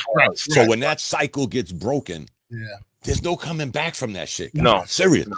But again, ours led me to that, what I came up with. I'm okay knowing I'm not going to be okay. And I don't give a fuck what somebody else thinks. And I don't have a problem telling anybody. No, exactly. I told you I'm not okay. Again, Dave, with the and I hope this ain't like we ain't getting this is real life shit. No, this is real life, and we're in a space that we can talk about it right. So when people come like nowadays, guys, in 4 years, I had lost my mother, my brother, my mother-in-law, and lost my son 30 days after my mother-in-law. Motherfucker can't tell me nothing, man. Serious. Like your problem. Your problem is so fucking low on the totem pole that I don't even see it. So don't even talk, because I really don't hear what you're saying. Because guess what? First of all, you're a lot younger than me. I hate to tell you this in gully terms. Get your shit together. You don't need me to help you get your shit together. Get your shit together. And I went over this while I was with family in PA. Yes, I'm the oldest male in the family, but don't look to me like I'm fucking Iron Man or Captain America. I'm not here for you. There's one person in the world that I am physically responsible for right now. One fucking person. That's my wife. I'm not even responsible for my son no more, because he's at the age where he got his shit together. So God forbid something happens, I could say he put his best foot forward. You motherfuckers, nah, man. I've been telling y'all. First of all, I've been telling y'all for too long to get your shit together. Now I ain't even saying it no more. So don't come to me with that bullshit, because I ain't having it, man. Not anymore. Not after what I experienced in the last 6 years. No, man. No, fuck that. Again, to Bishop's point, we all laugh, we all joke. We may seem like we're getting a little riled up, but at the end of the day, Bishop, again, I had the pleasure of actually meeting this clown. But I am never going to be that dude. Never again. No. I hope. That's why. When you start getting phone calls about Medicare, they're planning your shit out, man. Like, You know you're gonna be 65, and yo, man, slow the fuck down. But, but it's just different, man. It is. I hate to sound like that, but God bless us, man. We have each other. We have fun. Yeah. We might not agree with everything, but you know what? If we all was to bump into each other tomorrow, man, we'd hug it out. You know? Yeah. But y'all have a drink. But of course. That's what makes this, you know, different. You know, we could talk sports, we could talk shit, we could go off the ledge on our texting and shit. Of course. But the bottom line is, at the end of the day, we have something that we started about 8-9 years ago. Some people can't talk to each other for 8-9 days, and we've run this gauntlet for almost a decade. Exactly. Oh man, we need some stars. I mean, shit. Yeah. And we look forward to it. You know, I love disagreeing with Bishop. That's part of the game. Yeah, and the stir in the pot and the discord or whatever. That's what makes it unique. Yes. I don't ever take any of this stuff personal. Yeah. I don't ever take any of this stuff personal, and that's why I keep coming back, because it's like I'm too old to be taking this stuff personal. Exactly. Like if you disagree with what I say, that's cool. It's not my job but I could talk shit. Yeah. You know what? You could talk shit back. It was about 10 years ago, guys. Longer than that, maybe about 12 years ago. That I used to go to where my wife worked at a bank in Delaware. It was on Dover Air Force Base. And I used to go in there and mess with the young people, and I would throw quotes at them. You know, every time I would see them, I'd give them a quote. And I took that and started doing it with Facebook, Twitter, and then y'all. So I looked back one day and said, man, I've been doing this shit for so long that I wake up. Matter of fact, it comes the time now, guys, where I'm getting older, I sleep longer, that I come up with this shit at night. You know, the quote, this day in sports. I got to do the shit the night before, guys, because I'll be done forgot. And I've been doing it, but it started as a joke. Me messing with these young kids. And I said, you know what, let me take this shit. And then, other than you guys, because I see y'all all the time, I have a group of 5. There's probably 8 to 10 people in the group, and there's 5 groups that every Friday I do that buddy check. You know, it's good to be in the number one more time, like I put on Facebook. But I have like 40 people that I spread this shit to every Friday on Twitter. And you know what? Almost every one of them respond with something. Thanks, Dom. Hey, we're still in the number, blah, blah, blah. Yeah. So it's, you know, it's dumb shit like that, you know, like us dumbasses with that tech shit. I will say, guys, I'm still doing it.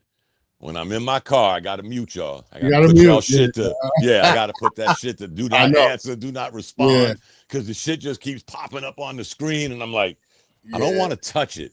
Because, like, if I see Bishop, I'd be like, oh, fuck, if my wife's in the car, I don't want her to hear this shit.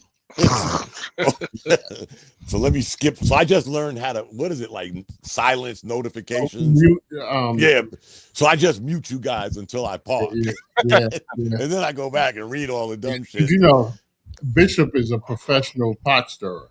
Oh, please. Yes, he is. Oh, him and R. Don't let me. I gotta defend my boy Bishop. R might have him a little bit, Dave. Serious. No, Dave. Wait, whoa. Dave talking about Bishop is up front with his shit. R is like a sneaky pot stirrer. He'll blame Bishop, but meanwhile, see what he's doing right now with his face, and he's looking away. He's thinking his shit to stir, but he'll wait for Bishop to say something. I gotta defend Bishop on this one. R's the pot samurai. No, Dave is a samurai. Dave's a down low one. Leave him alone. Hell yeah. He'll be Jedi mind tricking you. Exactly. I was like, yo, did Dave just, you know what? I'm chiming in. But with Dave, it's like, yeah, I'm chiming in. So Dave does it. Dave does it the best though. Yes, he does. Because Dave does it like this. Boom. Yeah. And then he don't say nothing. Just boom. Drops his shit and leaves. And then y'all go back and forth for like 2 hours. And then, I'm like, motherfucker, I seen what you just did. And then later on, Dave will say, hey, did you hear about this in sports? Wait a minute, man. 2 hours ago, you started a forest fire. Now you're going to tell us who hit a double in the second inning. Get out of here, man. But that's Dave. He'll just, and then you won't hear shit from him But you guys will go back and forth. I'm telling you guys, I've had y'all on for 8 hours. Right. I'm driving up north and I'm seeing this shit popping up. I'm like, Right. Yeah. I gotta pull over. I gotta put the shit. And my wife sometimes she'd be saying, answer them. I'm like, no, No. they won't stop. No. They won't stop. Listen. But when I see Dave's name, because it comes up like Dave Sanford, and you know what it did now with the new update in the Paint chat. It just created that shit by itself. I didn't do that. Yeah. But on top of in the Paint chat, it'll be the person's name, Dave Sanford. So I know who's talking. Right. And I'm like, okay, all right. This is Dave's first volley. I'm gonna listen to this one because this shit's gonna go on for the next couple of hours. You already know, bro. And what happens? Here comes R. Yeah. And then when Bishop chimes in, I know the mute button got to start because 8 hours, guys. I'm watching this shit pop up on the screen like Bishop, Dave, R. Jones. Yeah. You know who we don't hear from enough? Moody. He's another one though. When he gets involved, he gets super califragilistic on it. I love Moody though. Moody, yeah. He's funny. He's very lengthy. I'm like, God damn, it's like a book, man. I'm like, yo, what's up, man? Carl's the same way. It's like, oh, damn. Carlby done did a thesis. You open up your phone and shit is this long. Oh yeah. And he adds audio. And he adds audio. Exactly. He adds audio. I'm about to say the audio. Too long. That shit is an audio book. It's an audio book. He'll write it and then he'll read it. I was like, yo, let me just listen to what he's saying. Exactly. And it's this kind of stuff, guys, that makes me want to appreciate it. But it makes me think of Chandler. Every time we go back and forth for some reason, I think of that. It was probably a month after my son passed away. Me and my wife decided to go to Myrtle Beach, sip out of water, and it's like October. So it's nice. It's nice weather. It's a little cool, but it's nice weather for us Southerners. And my phone rings. It's Chandler. And he's talking about, he's sorry to hear about my son. And then he's telling me his blood sugar was 320 and blah, blah, blah. I'm like, Chandler, you got to take care of this shit, man. You got to eat better, whatever. And I never heard from him again. That was 3.5 years ago. I remember it like it was yesterday. I'm walking across the street to get my car because they had this parking garage, but some of the hotels on the boardwalk, there's no room for parking. So their parking's across the street. So I'm going to get my car and I see Chandler's name. I'm like, oh shit. And when he told me about his blood sugar, my son just died because of this shit. Because he couldn't take care of his blood sugar and the alcohol. And I'm saying, Chandler, you got to take care of this shit. And again, guys, that was 3.5 years ago. And none of us have heard a peep. Because you remember when you were even doing like an investigation, trying to get a hold of people? Yeah. I checked all the numbers. Yeah. He's one of those guys, that I never, like, you know how somebody changes their number? I don't know about y'all, but my family's great for it. So I normally just go back and edit it. Yeah. But with Chandler, I used to put, like, if he gave us a new number, it would now become Chandler, Roman numeral 2. Chandler, Roman numeral 3. So I had a running list of phone numbers for him. So I would go through every phone number and I hope he's still alive. So do I. Yo, Ronan just had me cracking up. He says, Ronan, I'm laughing at that. Yeah, he said, keep it 100. I turn y'all off. I spend 6 to 8 hours in a vehicle every damn day. I'm just saying. I be forgetting Ronan's part of the chat. Yeah. I know how to get him. I know how to rile Ronan up. I just start talking about LeBron. So whenever my God. I know he coming. You got that right. You remember the one guy we had on? I forgot his name. He's friends with me on Twitter. Kevin. What's his name on Twitter? Young dude? The young dude? Because it's Kevin Williams you're talking about. That used to sit there. He was one of my old students from the high school. Who, Kevin Williams? Feed the Wolves. Really? Yeah. His handle on Twitter is Feed the Wolves. The Wolves. Right. Yo, talk about LeBron with him. We used to rib him all the time just to get him emotional. Yeah. Whoa. Kevin is a little bit older than my son was. Oh, okay. Get out of here. I came to the high school. Kevin was just graduating. And he played for the baseball team and everything. So I got to know him because he'd always come back around. And I used to coach softball, and I used to hang out with the baseball coach. So that's how I got to know Kevin, more. And so when he joined the group, the independent group, and he come on here, we used to always, intentionally, do the LeBron, rile him up. And he was in his feelings. He would be in his feelings, and he always had that brick wall behind him, and he'd be sitting there. He's a part of my buddy. Matter of fact, he's the one guy that when he saw me doing the quotes in the morning, he asked me. He said, "Hey Dom, you mind sending me the quotes individually?" I was like, "Fine." And then when I started the group thing, he responds every Friday the same way. Yeah. He's good to be in the number. I hope everybody's doing good. Fuck Soto in Queens. And but he's fuck Quoto. He's fuck Soto every Friday. He'll say, "I hope everybody's doing good. Have a good day." Fuck that Soto in Queens. No, he's a good guy. I love. I'll tell you what. Talk about LeBron and that brother LeBron, and he would turn to the point where he was almost back to the camera. That brother can go. He can go. Like, you think Ronan's bad? Oh Lord. LeBron, like his girl must have liked LeBron or something. Yeah, like, exactly. Do you know this guy, Bishop? Yeah, the young kid that used to always. I remember when he used to come on. And then it's like, yo, dude, you're too young to know anything about it. Because he would sit like this because he was watching the TV, and then you say something about LeBron, and you just God, chime right in. Yeah. Man, I tell you what though, to do that again, guys, we laugh and joke, but when you could be that consistent, God bless you. Because he ain't wavering. No, never did. Don't think he's gonna waver. He's not gonna waver. Just like Ronan, he ain't gonna waver. And you gotta commend somebody for that. And you think I'm bad with him because we've got a mutual friend who my buddy who used to be the principal of the school, and he's a big LeBron fan. And, oh my God, would he give it about it? Oh, he would give it. Well, the interaction.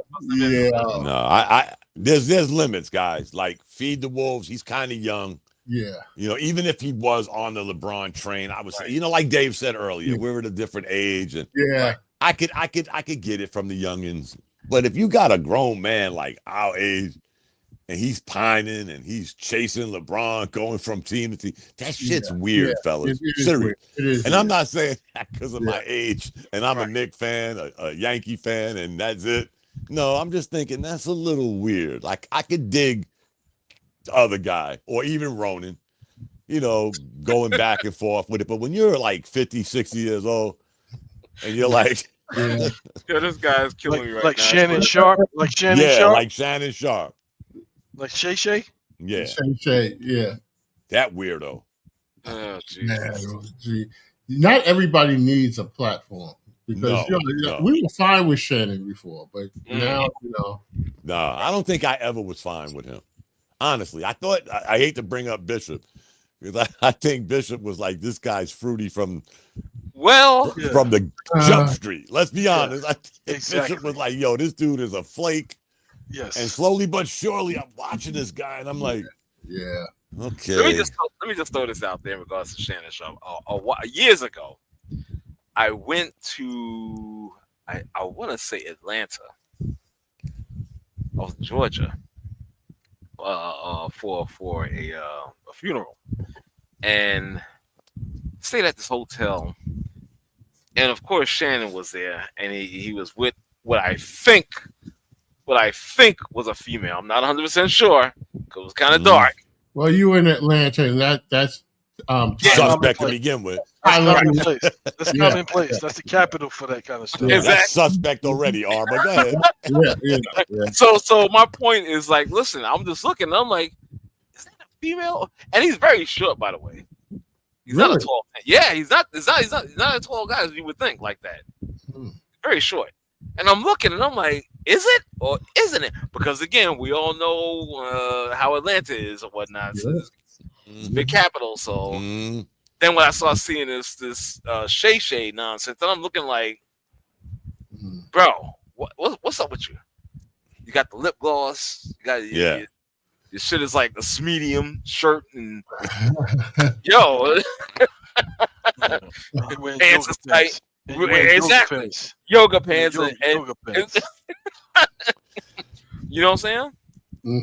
So again, yeah, it wouldn't be surprising. I'm not too big on that guy anyway. That's another one. And I'm not saying I ain't gonna go as far as Bishop, but come on, guys. Some things look suspect. Dom, if it walks like a duck and quacks like a duck, there you go. It's a duck. It is what it is, man. I hate to say it, but again, it is what it is. Stop.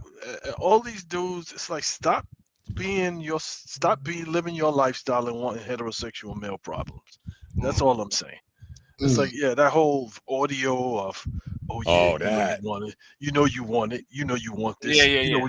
It's like, what kind of weird? It's like. And remember what we said about that case.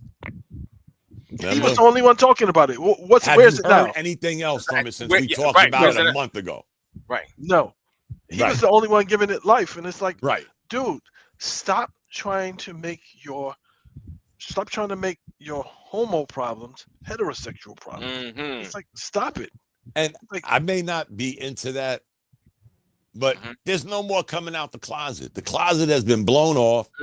There's no more closet. You could just be, the alpha. You could be part of the group, with all the letters. And there's no more hiding, whether I agree with their lifestyle or not. Maybe I look at it more biblically and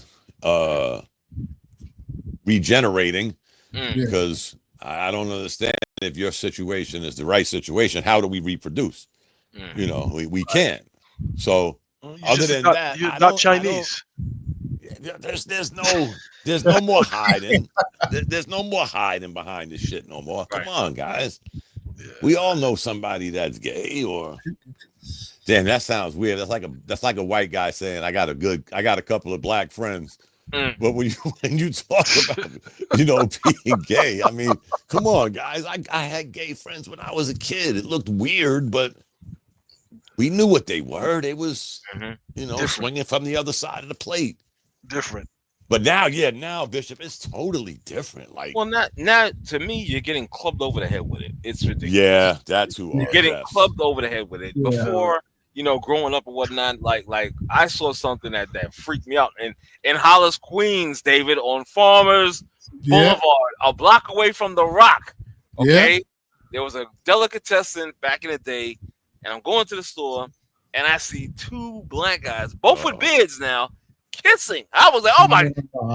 Imagine, I'm a young man at this point. I'm young, okay. I'm like in my young teenage years, and I see that I'm like traumatized. I'm like, oh my god, I want to throw it in my mouth. I'm like, yo, what the fuck? Yeah, you had a moonlight. I got escorted. I got escorted out the lunchroom. Jesus Christ! In Lehman High School in the Bronx. My best friend, who I considered my brother from day one, and we was actually from the cradle together. So we grew up as brothers. We're in the cafeteria, and these two girls are sitting there, huggy duggy, and Art was up front. He was like, "Yo, y'all need to stop that shit." They looked at him like, "Right, who are you?" They motherfuckers went to kiss. He got up with his honey bun and squished them. Now here comes security. I'm like, oh fuck! And they don't just go after Art. Anything that happened, it was like Art and Don. These guys had to be in on this shit together. Next thing you know, they got us by our shirts. They're taking us to the dean's office. And they asked Arthur, what was you thinking? He said, I wasn't thinking about nothing. I told them to stop. They didn't stop. I ain't into that shit. Dean's like, watch your mouth, Lambert. He said, I'm just not into that shit. You can call my mother. You could call my father. You could call Dominic's mother. I don't give a shit. I don't play that shit. I don't like that shit. And I told them to stop that shit. And they didn't. You know what they did?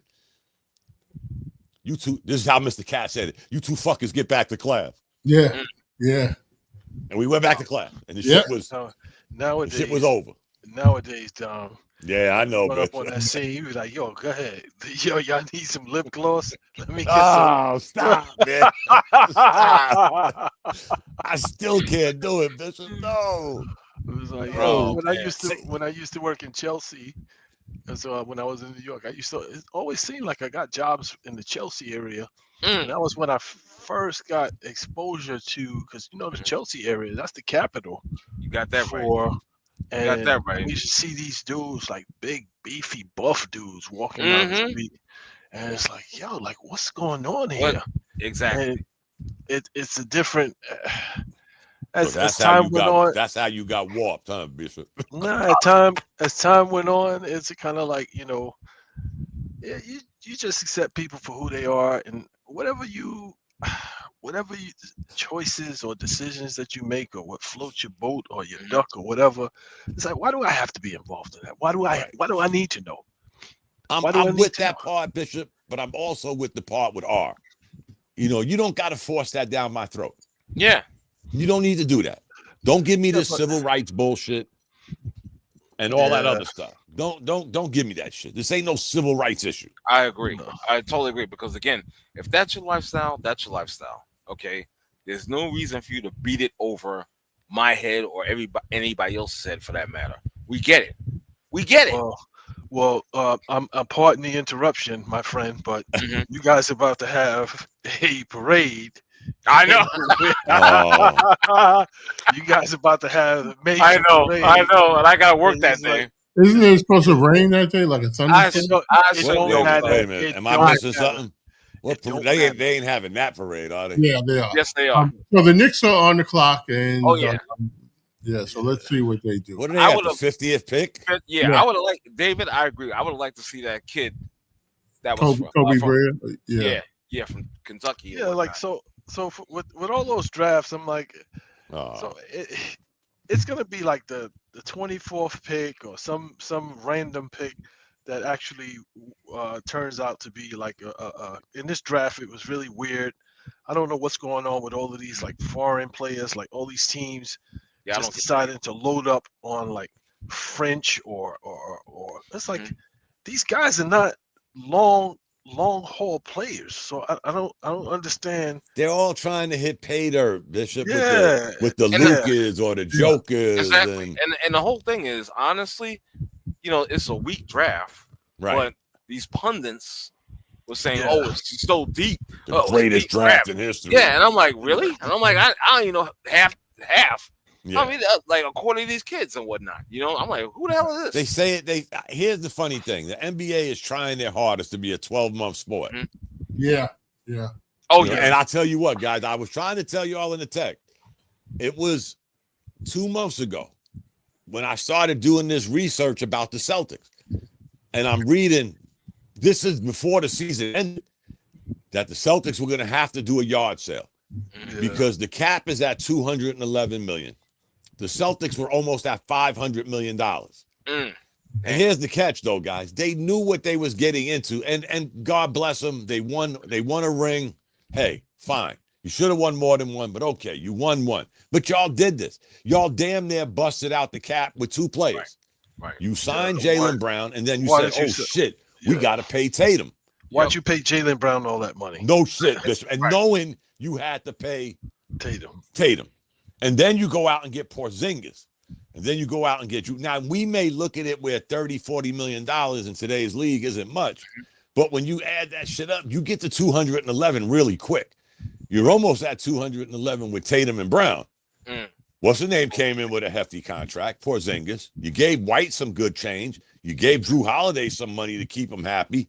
What happened? They was going to have a yard sale. People say, "Oh shit, look what the Knicks made the Celtics do." No, that shit was on the wall.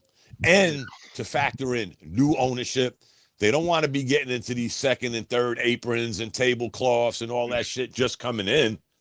So guess what? Tatum gets hurt. Right. This is the perfect time to have a yard sale.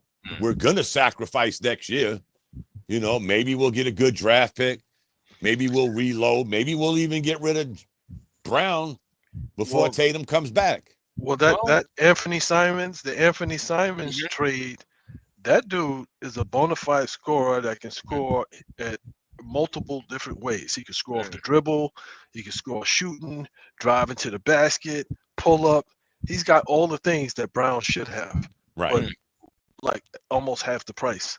So Right. I wouldn't be surprised if they try to get up off of find some sucker to take Brown, and I wouldn't be surprised. But here's the scary thing with that, Bishop. Your takers are going to be very limited. Like maybe the Wizards, Utah, yeah, and maybe even Sacramento. I wouldn't be surprised if Utah made that swing, because Yeah, Utah, they have good players, but the only way that they're going to get a legitimate, like what they can call like a legitimate scorer there, is they're going to have to force somebody to come there, and that would be a trade. And it's like, yo, you got 3 years left of your contract. You ain't going nowhere. You know what I'm saying? So you might as well just find yourself a place. They basically forced that kid, Ace Bailey, to go there. Yeah, find yourself a place. Get comfortable, and have fun. Yeah, because we got you for 3 years, and we ain't letting you go.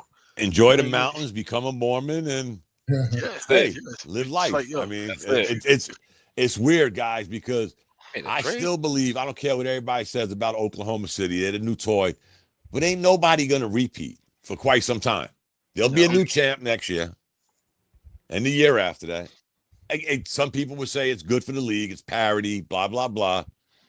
But the way they're doing, and somebody brought up a good point today.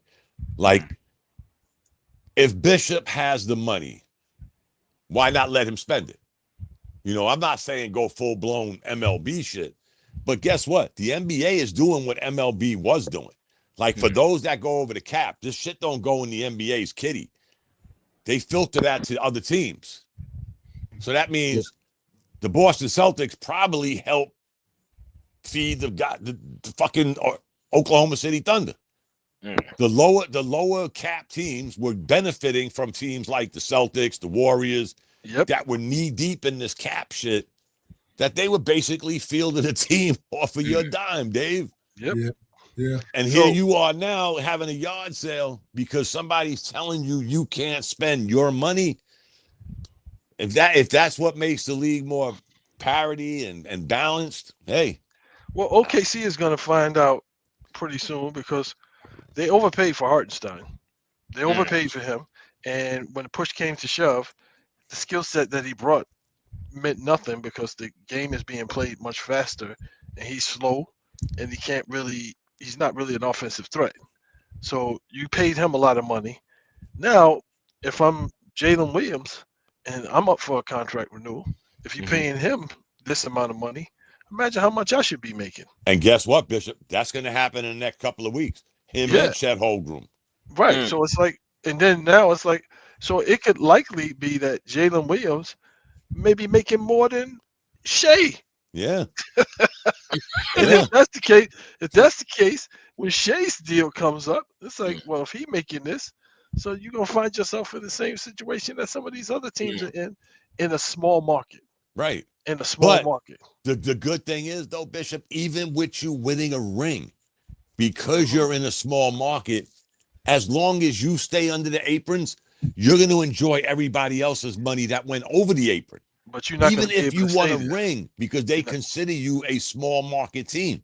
But you're not going to be able to stay there, because you got all of these guys that now people are going to start fleecing like your bench. Some of these guys, it's like, hey, this guy would be a good fit over here. You're not going to pay this guy, so guess where the guy is going to go? To the place where he's going to get paid. So now you're going to start losing bits and pieces, and you could say, oh, well, they got all these draft picks. They got all these draft picks. Right, no. All of these draft picks ain't going to pan out, because I'm looking at these drafts, and it's like the Nets had how many picks in the first round? Five. I think The Nets 5, had, right? The Nets had 25 picks in the first round, and they chose 25 duds. Dude, they had 5 first-round picks, and 4 of the picks were guards. Yeah, like I the same think the other position. one.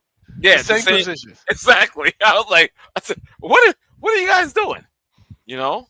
Now, are they gonna unload Johnson?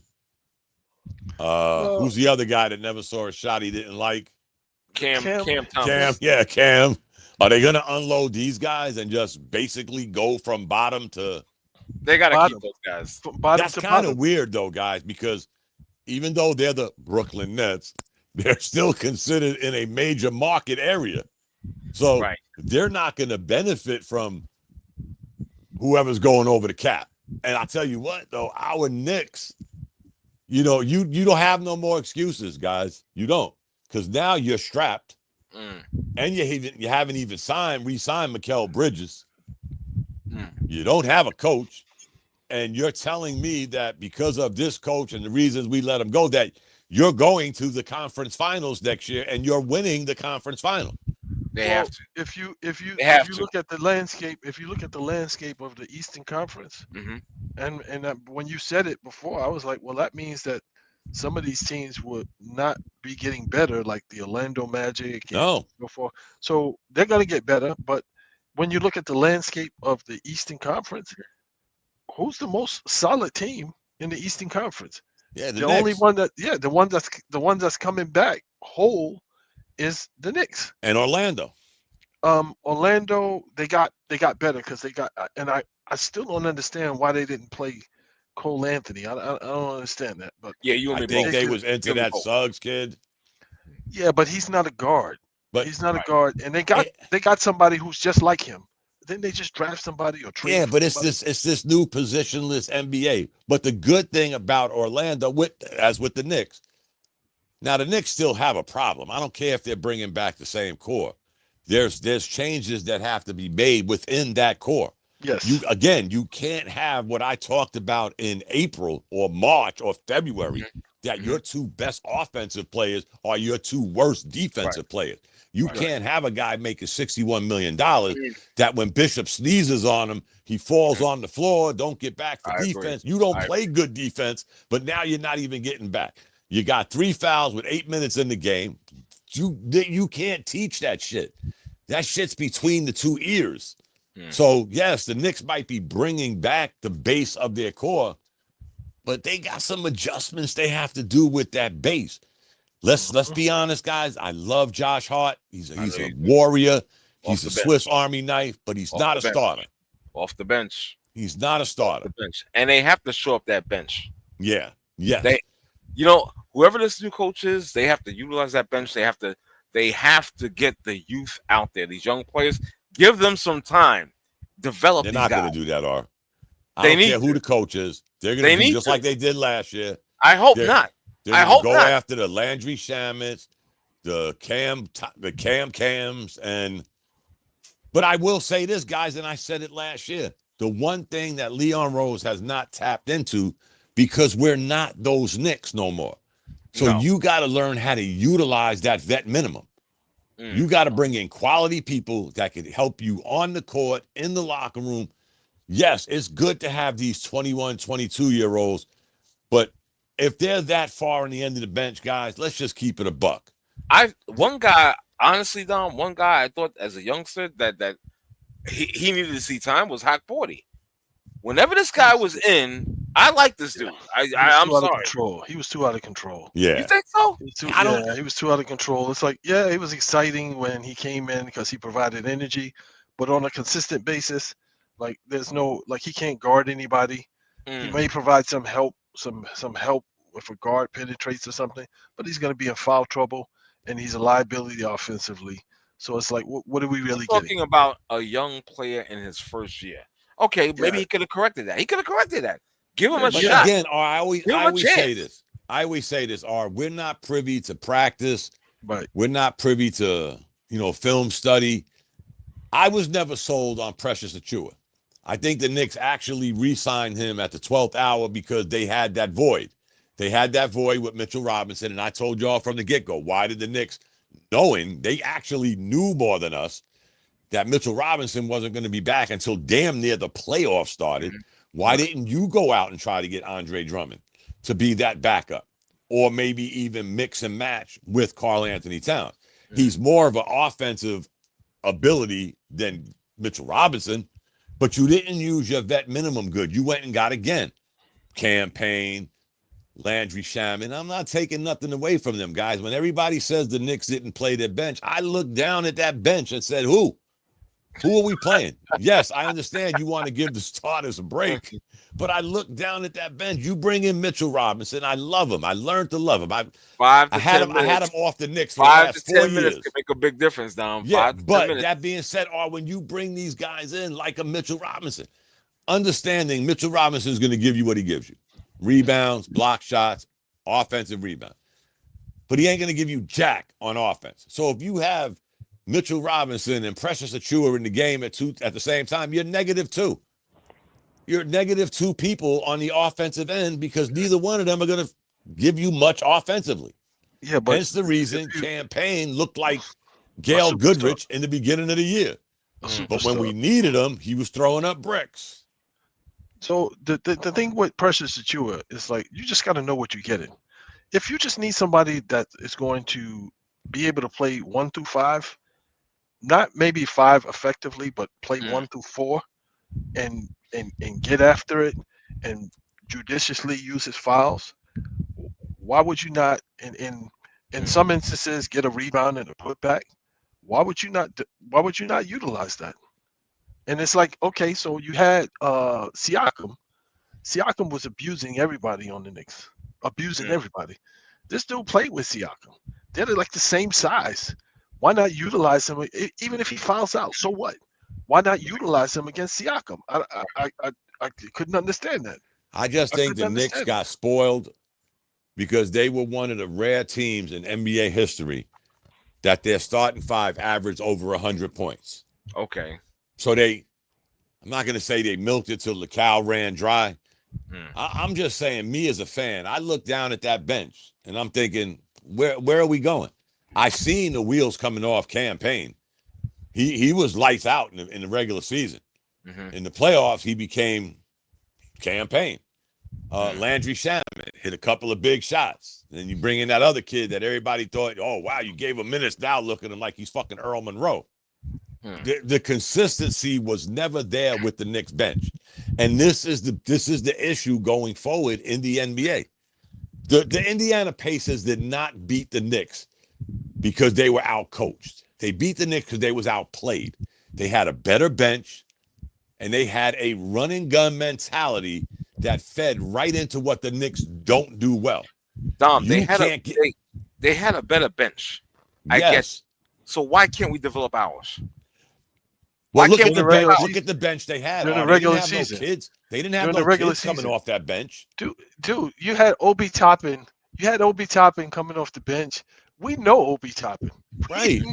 We intricately knew what Obi Toppin was capable of. But he got to Indiana. They gave him some playing time, regular playing time. I'm not saying he was going to do that with the Knicks. I'm just giving you an example of if you give these guys some leeway during the regular season, some playing time during the regular season, when you need them to come in and spell or come in and just play defense, come in and just turn the tempo of the game up, just change the. That's what I'm saying. Then you get that, but you can't not do it and then say you don't have it, because if I'm the GM, what that says to me is you are questioning whether or not I'm getting you the right personnel, and you're doing that in a public fashion, and that ain't gonna fly. That ain't gonna fly. So Tom kind of like wrote his own story. He wrote his own story, and then the fact that when he had no other choice, but he had to put Landry Shamet and Wright and these guys in the game, and they came into the game and they produced. What do you say, consistency or whatever? When they came into the game, and they were at least able to play defense, they were at least able to defend Indiana Pacer players. Then it's like, well, wait a minute, which is it? You told me we didn't have it. These guys come into the game and show you that we did have it. So you mean to tell me we had it all along? You just chose not to utilize it. That I got a problem with. I will go with the spelling in minutes. I won't go with straight up talent because their bench outscored us in every game. But when you look at their bench, you got a guy, whether you like him or not, Matherin. This guy was a starter coming off the bench. Yes, he was. He could light it up.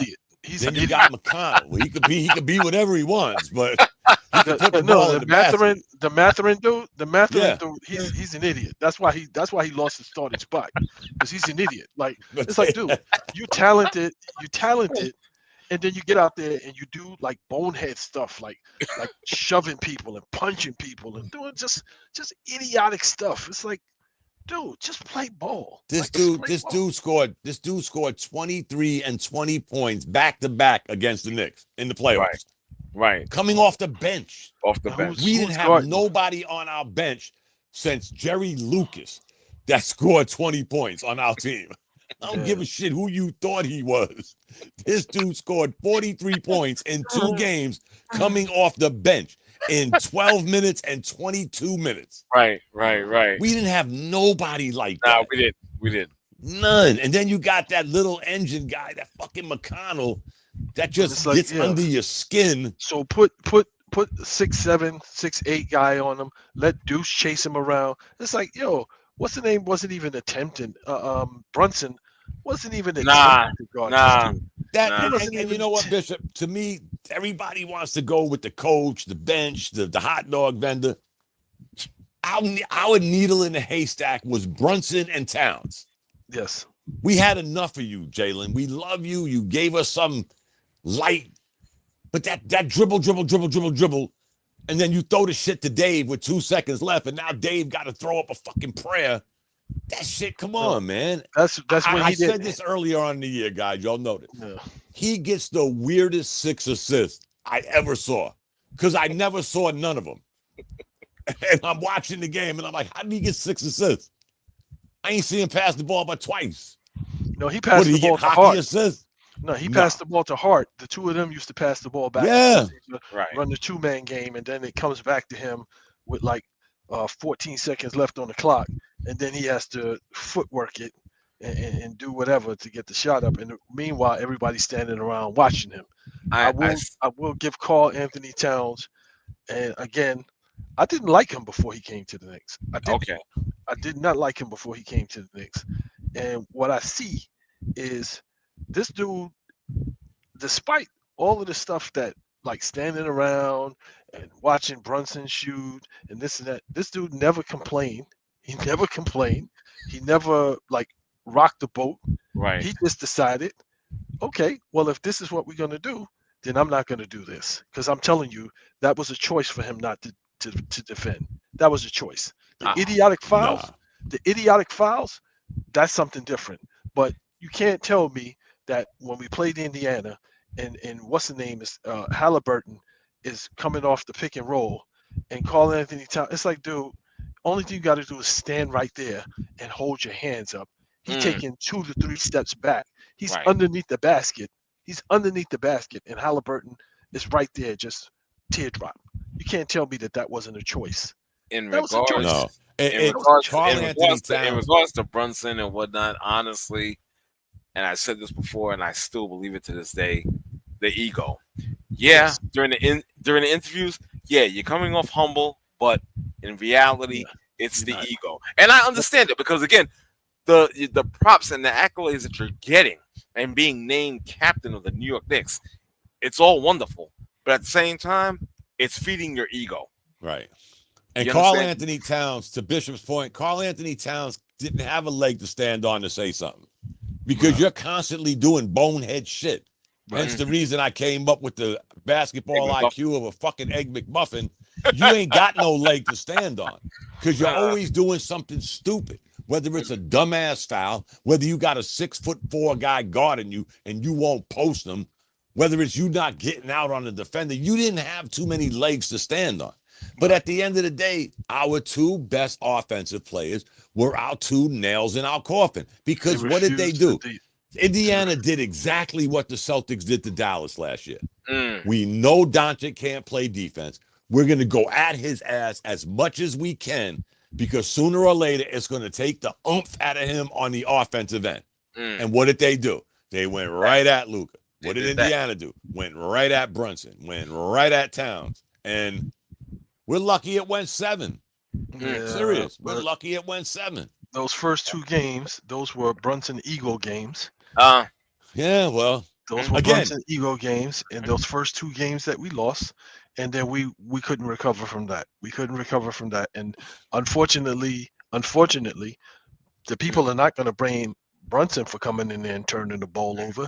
They're going to blame Tibbs for putting Brunson back in the game when the Right. game was already a done deal. The second game, they ain't going to blame Brunson or Towns. Towns was sitting on the bench. He had 20 points, like 3 fouls, and it was the fourth quarter, and he sat on the bench for half of the fourth quarter, and he wasn't in foul trouble. They ain't gonna blame Towns for that. They're gonna blame the coach for that. You made the decision to pull him out of the game. Yep. So again, just like But you, he's you the made your same decision. coach. He's the same coach that ran them into the ground, and they came back from 2 20-point deficits against the Absolutely. champions. Yep, absolutely. But again, as time went on, Boston didn't have the pieces right, that Indiana had to go at the Knicks. The Boston had Tatum and Brown, and our kryptonite, and I said this in the beginning of the year, was Bridges and OG. If they could just slow them down, some reason, I don't know what happened to Porzingis, he was sick, ill, whatever. You put the kibosh on that. Now Holiday has to play extra hard on defense, and he's damn near checking everybody on the Knicks, from Jalen Brunson to Karl Anthony Towns. The wheels were going to come off of Boston, and they were coming off of Boston before Tatum got hurt. But now we're playing the Pacers, who got a starting 5 coming at you off the bench. And it was just, again, guys, it was bound to happen. Sometimes your record don't mean you're the better team. They just came in, and they took it to us, man. I'm a Knicks fan. Right. We could blame whoever we want. They won. They beat us. Yeah. Dom, let me just say this real quick. Whoever the new coach is, and we talk about our 2 worst defenders being our 2 stars in Towns and Brunson, whoever the new coach is, they got to sit these guys down and say, hey, listen, and I say this repeatedly, it's about effort. No one's saying that you have to be an elite defender, but you got to make an effort. An effort would show something. An effort would make a difference. I guarantee you that. But these 2 have not wanted to make that effort, and that's why we've seen teams go at them. And I that's why believe we've seen Indiana go at them. And I believe that's the reason Thibodeau got fired. Yeah. I believe he burnt that bridge with Brunson and Towns, saying exactly what you're saying, because you can't justify to me that you gave this guy a 3-year extension 6 months ago. He gets you to the conference finals, someplace you ain't been since Moses parted the Red Sea. 5 minutes later, you fire him. Right. And there was no friction between him and your 2 star players that can't do what he specializes in. Tibbs is too professional to be doing memoirs and coming out the closet with stories and why this happened. Thank God he is. And this just me talking, guys, but I believe exactly what you're saying, with all of that shit. He didn't play this one. He didn't play that. He burnt the bridges with Brunson and Towns, and the front office said, we're going to stick with these 2 and not with him. Because, again, you cannot justify to me, you gave this dude a 3-year extension 6 months ago. Right. And he got you somewhere you ain't been in for February. And then you fire him 2 days later. Well, Dom, if you think about it, Brunson was just giving lip service. Oh, he's the right guy for the job. Oh, of course. He was just saying what he had to say. He was giving lip service, but it's like, if he was the guy that you say he was, he's the right guy, and he gave you all of this confidence and believed in you and blah, blah, blah, you would have ran through a brick wall for him. He would have had to sub you out all season when it was a defensive, offensive, whatever. You would have said, hey, let me take 5 less shots if it means that I put more defensive effort in, if it means I put more defensive effort in. But you weren't willing to do that. Right. And Cat, you knew what Cat's history was, because he wouldn't put it all out there for you in Minnesota. Right. And because exactly, you knew what his MO was. So then you got the 2 guys. And again, I gotta say, when you look at offenses throughout the NBA, you always see, okay, well, the most potent players, they've run a 2-man game. The most potent players on the team, they run a 2-man game. Brown and Tatum. Joker and Murray. All the guys, they run these two-man games Mhm. because you can't double team either one of them. Right. The Knicks never ran that. Never. Right. Never. And it's like, so what that says to me is he lost the two stars and he lost control of the team. So you can say, yeah, it's the first time in 50 years or whatever, but your two main guys didn't back you. Mhm. And if the two main guys didn't back you, guess what's going to happen with all the other guys? Ain't gonna back And you either. they ain't going Well, to back you either. it starts with them too. Right. Because Right. again, I would buy everything Bishop's saying if you never gave him an extension, because you as management bought into him. Right. You bought into him before he But got something- us to where we got eliminated. Something changed. Something Yeah, changed. exactly. He put too Something much changed. pressure. He put too much pressure on Towns and Brunson to play defense. Again, say what you want about Thibodeau. That's his specialty, defense. And you know what? I saw this movie with your dumbass in Minnesota. And then after I left, I saw how your team bankrolled their whole future to get Rudy Gobert so your lazy ass wouldn't have to play defense. Now you're on my team again. You know who I am. You know what I preach. And you still can't do this after how many years in the league? They made him. Like I said, I think they made a mistake. They should have gave Tibbs another year. Exactly. No. I think no, and I say this for a reason, Bishop. I say it because again, what they should have done after the season was over, you know, with the conference finals, after the season's over, you bring this guy to listen. Here's our issue with you and your coaching style. This is what we need you to do for the upcoming season. This way, it's a warning. He knows what he has to do, and you go from there. You go from there. Let me ask You don't think that they made that clear to him when Towns came in, because he had the whole season. No, I don't, Bishop. I don't. Again, honestly, I don't know. Again, I don't know. If I have to die on the sword of you watch this for 82 games, then you gave him a 3-year extension. Matter of fact, you watched it for 4.5 years, but you watched it for 82 games this year. They gave when him you the gave extension. him his extension. No, they gave him And the then extension when 6 Towns weeks got later, there. you fire him. But I'm saying they gave him the extension when Towns got there. Not No, after. they gave him the extension 3 months before the season ended. He got an extension during the season. He didn't get no extension when they got Towns. No. He got an extension 3 months before the And season then- ended. Then that even proves something more, that Brunson and Towns. That's what I said, Bishop. I'm not Brunson and Towns got defending him. nobody. I'm just saying it seems They got him fired. exactly.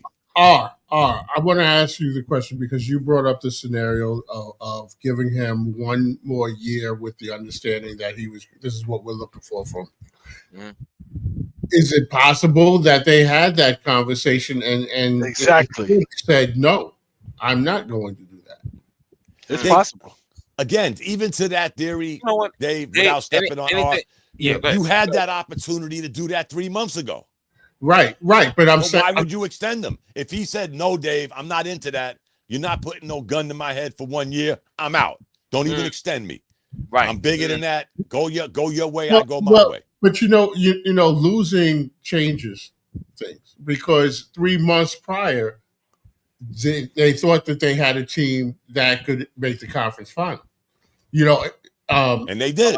And they would. In this case, they thought that they had a team though that if everything felt right, because this Indiana situation, I was surprised that Indiana was there. They were actually better because I haven't really watched them like that. They were actually better than I thought, and things fell the right way. Cleveland themselves, and Boston got hurt, but going into that series with Indiana, we're coming off of last year where our whole thing was we weren't healthy. We should beat this team. Now, record-wise, we were only 1 game better than them. So, everybody felt confident. And then we go into game 1 and we're blowing the doors off. And then somewhere in that, something happened. And that kid, Naismith, was making shot after shot, and I saw nobody defending him. Well, Dave, if you think about it, Dave, it, when Brunson came back in the game, the game was already in hand. That's He what. decided Yeah. to take matters into his own hands and end it the way he wanted to end it. And again, the coach didn't have to sub him back in.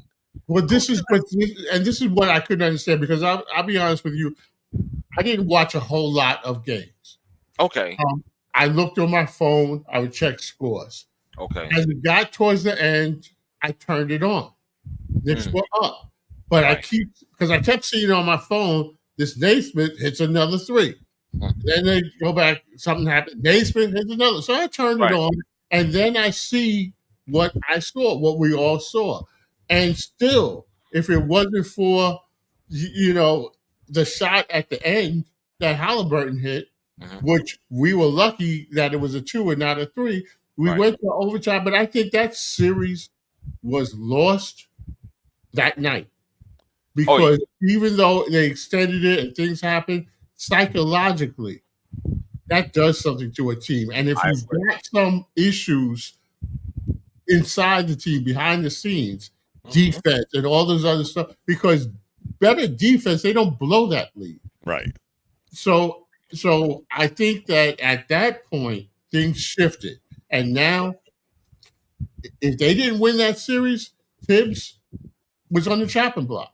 And maybe they did have a conversation and said, look, going forward, this is where it's going to be, because the players haven't bought into what you're preaching, and we're not going to change the players. And maybe Tibbs says, look, I've been around too long. I've dealt with this. As Dom said, I dealt with Towns in Minnesota. I'm not doing this again. And maybe he said, I can't accept that. And they said, well, we have to part ways. Well, we may never know, because as Dom said, Tibbs not going to write a memoir. But you got to remember, though, even during that comeback, like you said, Dave, minus that shot, we win the game. Yeah. But during the interim, while they're coming back, let's not forget the 3 turnovers Brunson had down the stretch with a minute and change left in the game. You don't get to that one shot without all of his footballs. Exactly. But again, to Bishop's point, well, how about you not bring him back in? Oh boy, would that have sat well with the front office? You're putting out all-star, out captain on the bench. Would it have been satisfied with a win? They would have winning. But again, Bishop, we won't know that, or we can't say what could have, should have, would have, but we know what happened. You came back in the game. You went back to that hero ball shit that we didn't need. We needed to control the game, milk the clock, get a good shot, and game over. And let's say we can put it on Tibbs, we can put it on Brunson, but let's say he brings Brunson back in and Brunson gets hurt, and he's out for the rest of the series, and everybody's saying, you were up big, why did you bring him back in? There's a reason why you put your bench in garbage time. And I don't know if Brunson thought that he didn't know how to turn it off, he didn't have an off switch or whatever, and he kept playing the way he was playing when it wasn't necessary. But it turned out to be that he turnovers and alike, and they never adapted, and they thought it was over. Obviously, Indiana didn't and kept playing. David, that's the difference. David, I as Bishop once said, and I totally agree with him on this. It was about I think Towns had a certain amount of points at that point in time. Yeah, 35. 35 points. Okay, 35 points. Thank you, Bishop. And Brunson wanted to be the guy to be interviewed at the end of the game. Oh, jeez. The thing is, to Dave's point, Dave, we all saw what was happening. We saw the lead shrinking and shrinking. So even if you had your bench out there, which some of them were, because Brunson wasn't out there, you're watching this lead shrink and shrink and shrink. Now all of a sudden, here comes Captain America, and what does he do? No. You can't control the game. You can't feed the guy that's hot, and you're turning the ball over. We never get to that shot by Halliburton. The lead wasn't shrinking. The Deuce McBride, Wright, and the other kid, the other light-skinned kid, they were in the game, and they were feeding Towns the ball. And Indiana couldn't do anything with him, and they were defending, and there was 2 minutes and 43 seconds left with a 14-point lead. Right. With a 14-point lead. So what that says is 24 seconds. So they get 4 possessions, we get 4 possessions, or they get 5 possessions, and we could milk the clock, and the game is over. And if they hit their free throws at the end, it doesn't go to too. The game is over. But you get missed free throws, you get turnovers, you get a bunch of turnovers, They and got then tight. and then you get no defense, and then you get no defense, and then you get. He had 43 points at the end of the night. Brunson did, because he had I think he had 30, 31 or something like that. He finished the game with 43 points. He did the post game interview, but it wasn't the type of post game interview that he wanted, because it's it wound up in the L. But again, you're the reason. If you're saying that Tibbs was your guy and listen that blah blah blah, you're the reason why he's no longer here. You're one of the main reasons why he's no longer here, because he put all of his money on you. He put all of his money on Towns, and you guys didn't produce to keep the coach that you said was your guy. In that time frame, that's Bishop's given us the minutes and the second. If we score twice and they score 3 times or 4 times, we still win. We're still winning. Yeah. Right. But you again, and I'm not. Forgive me if I'm not like let's beat up Brunson, but it is what it is. You came back in the game. You choked. You played hero ball. You didn't go to the guy that was hot. Didn't work and out. you couldn't hit a foul shot. And then we're going to sit there and say, oh, Indiana came back from 14 points down. A lot of shit happened for you to come back from 14 points with 5 seconds left in the game. Let me just say, this one to me felt worse than Reggie Miller. Yes. I mean, because you know, just I don't know, but I will say this: after this, listen, I like Brunson. You know, I bought into the whole Villanova thing. I don't want to hear Brunson or his father or Hart or Bridges or even Jay Wright. I don't want to hear nobody with a Villanova background say nothing to me. Y'all got to show me something, because I don't want to hear no bullshit from the roommate podcast. Yeah, shut up. Well, obviously you won't see Brunson's dad on the bench. No, you ain't gonna see that. That was the part. That was a major part of the problem. I got a funny feeling, Bishop, and if it does happen, if he does come back and he's on that bench, the fucking gloves are off. Now I know what happened. Yeah. Okay. Yeah, We'll see. right. You're right. We'll see. I'll know what happened then. 100%. You won't be able to sell me no shit. No more. No more. Guys, let me get ready to break out. Yes, I got 9%. Yeah. Oh, yeah. Okay. It's time. I made it. Yeah, you made it. Guys, thank you for joining me. David, Dominic, Ronan, of course, the Bishop, everybody else in the chat. Ronan, of course, thank you very much for being here. And we'll join you again next week. So with that being said, have a wonderful Friday. Before we go. Yes, sir. Hot off the presses. Guess who's leading the way? And it might be the coach of the New York Knicks. That guy that used to coach the Hornets. And he's an assistant with Borrego. Wow. Yep. Yo, good night. Good night. Good night. All right. Good night. Please, Good night. Good night, guys. I'm done.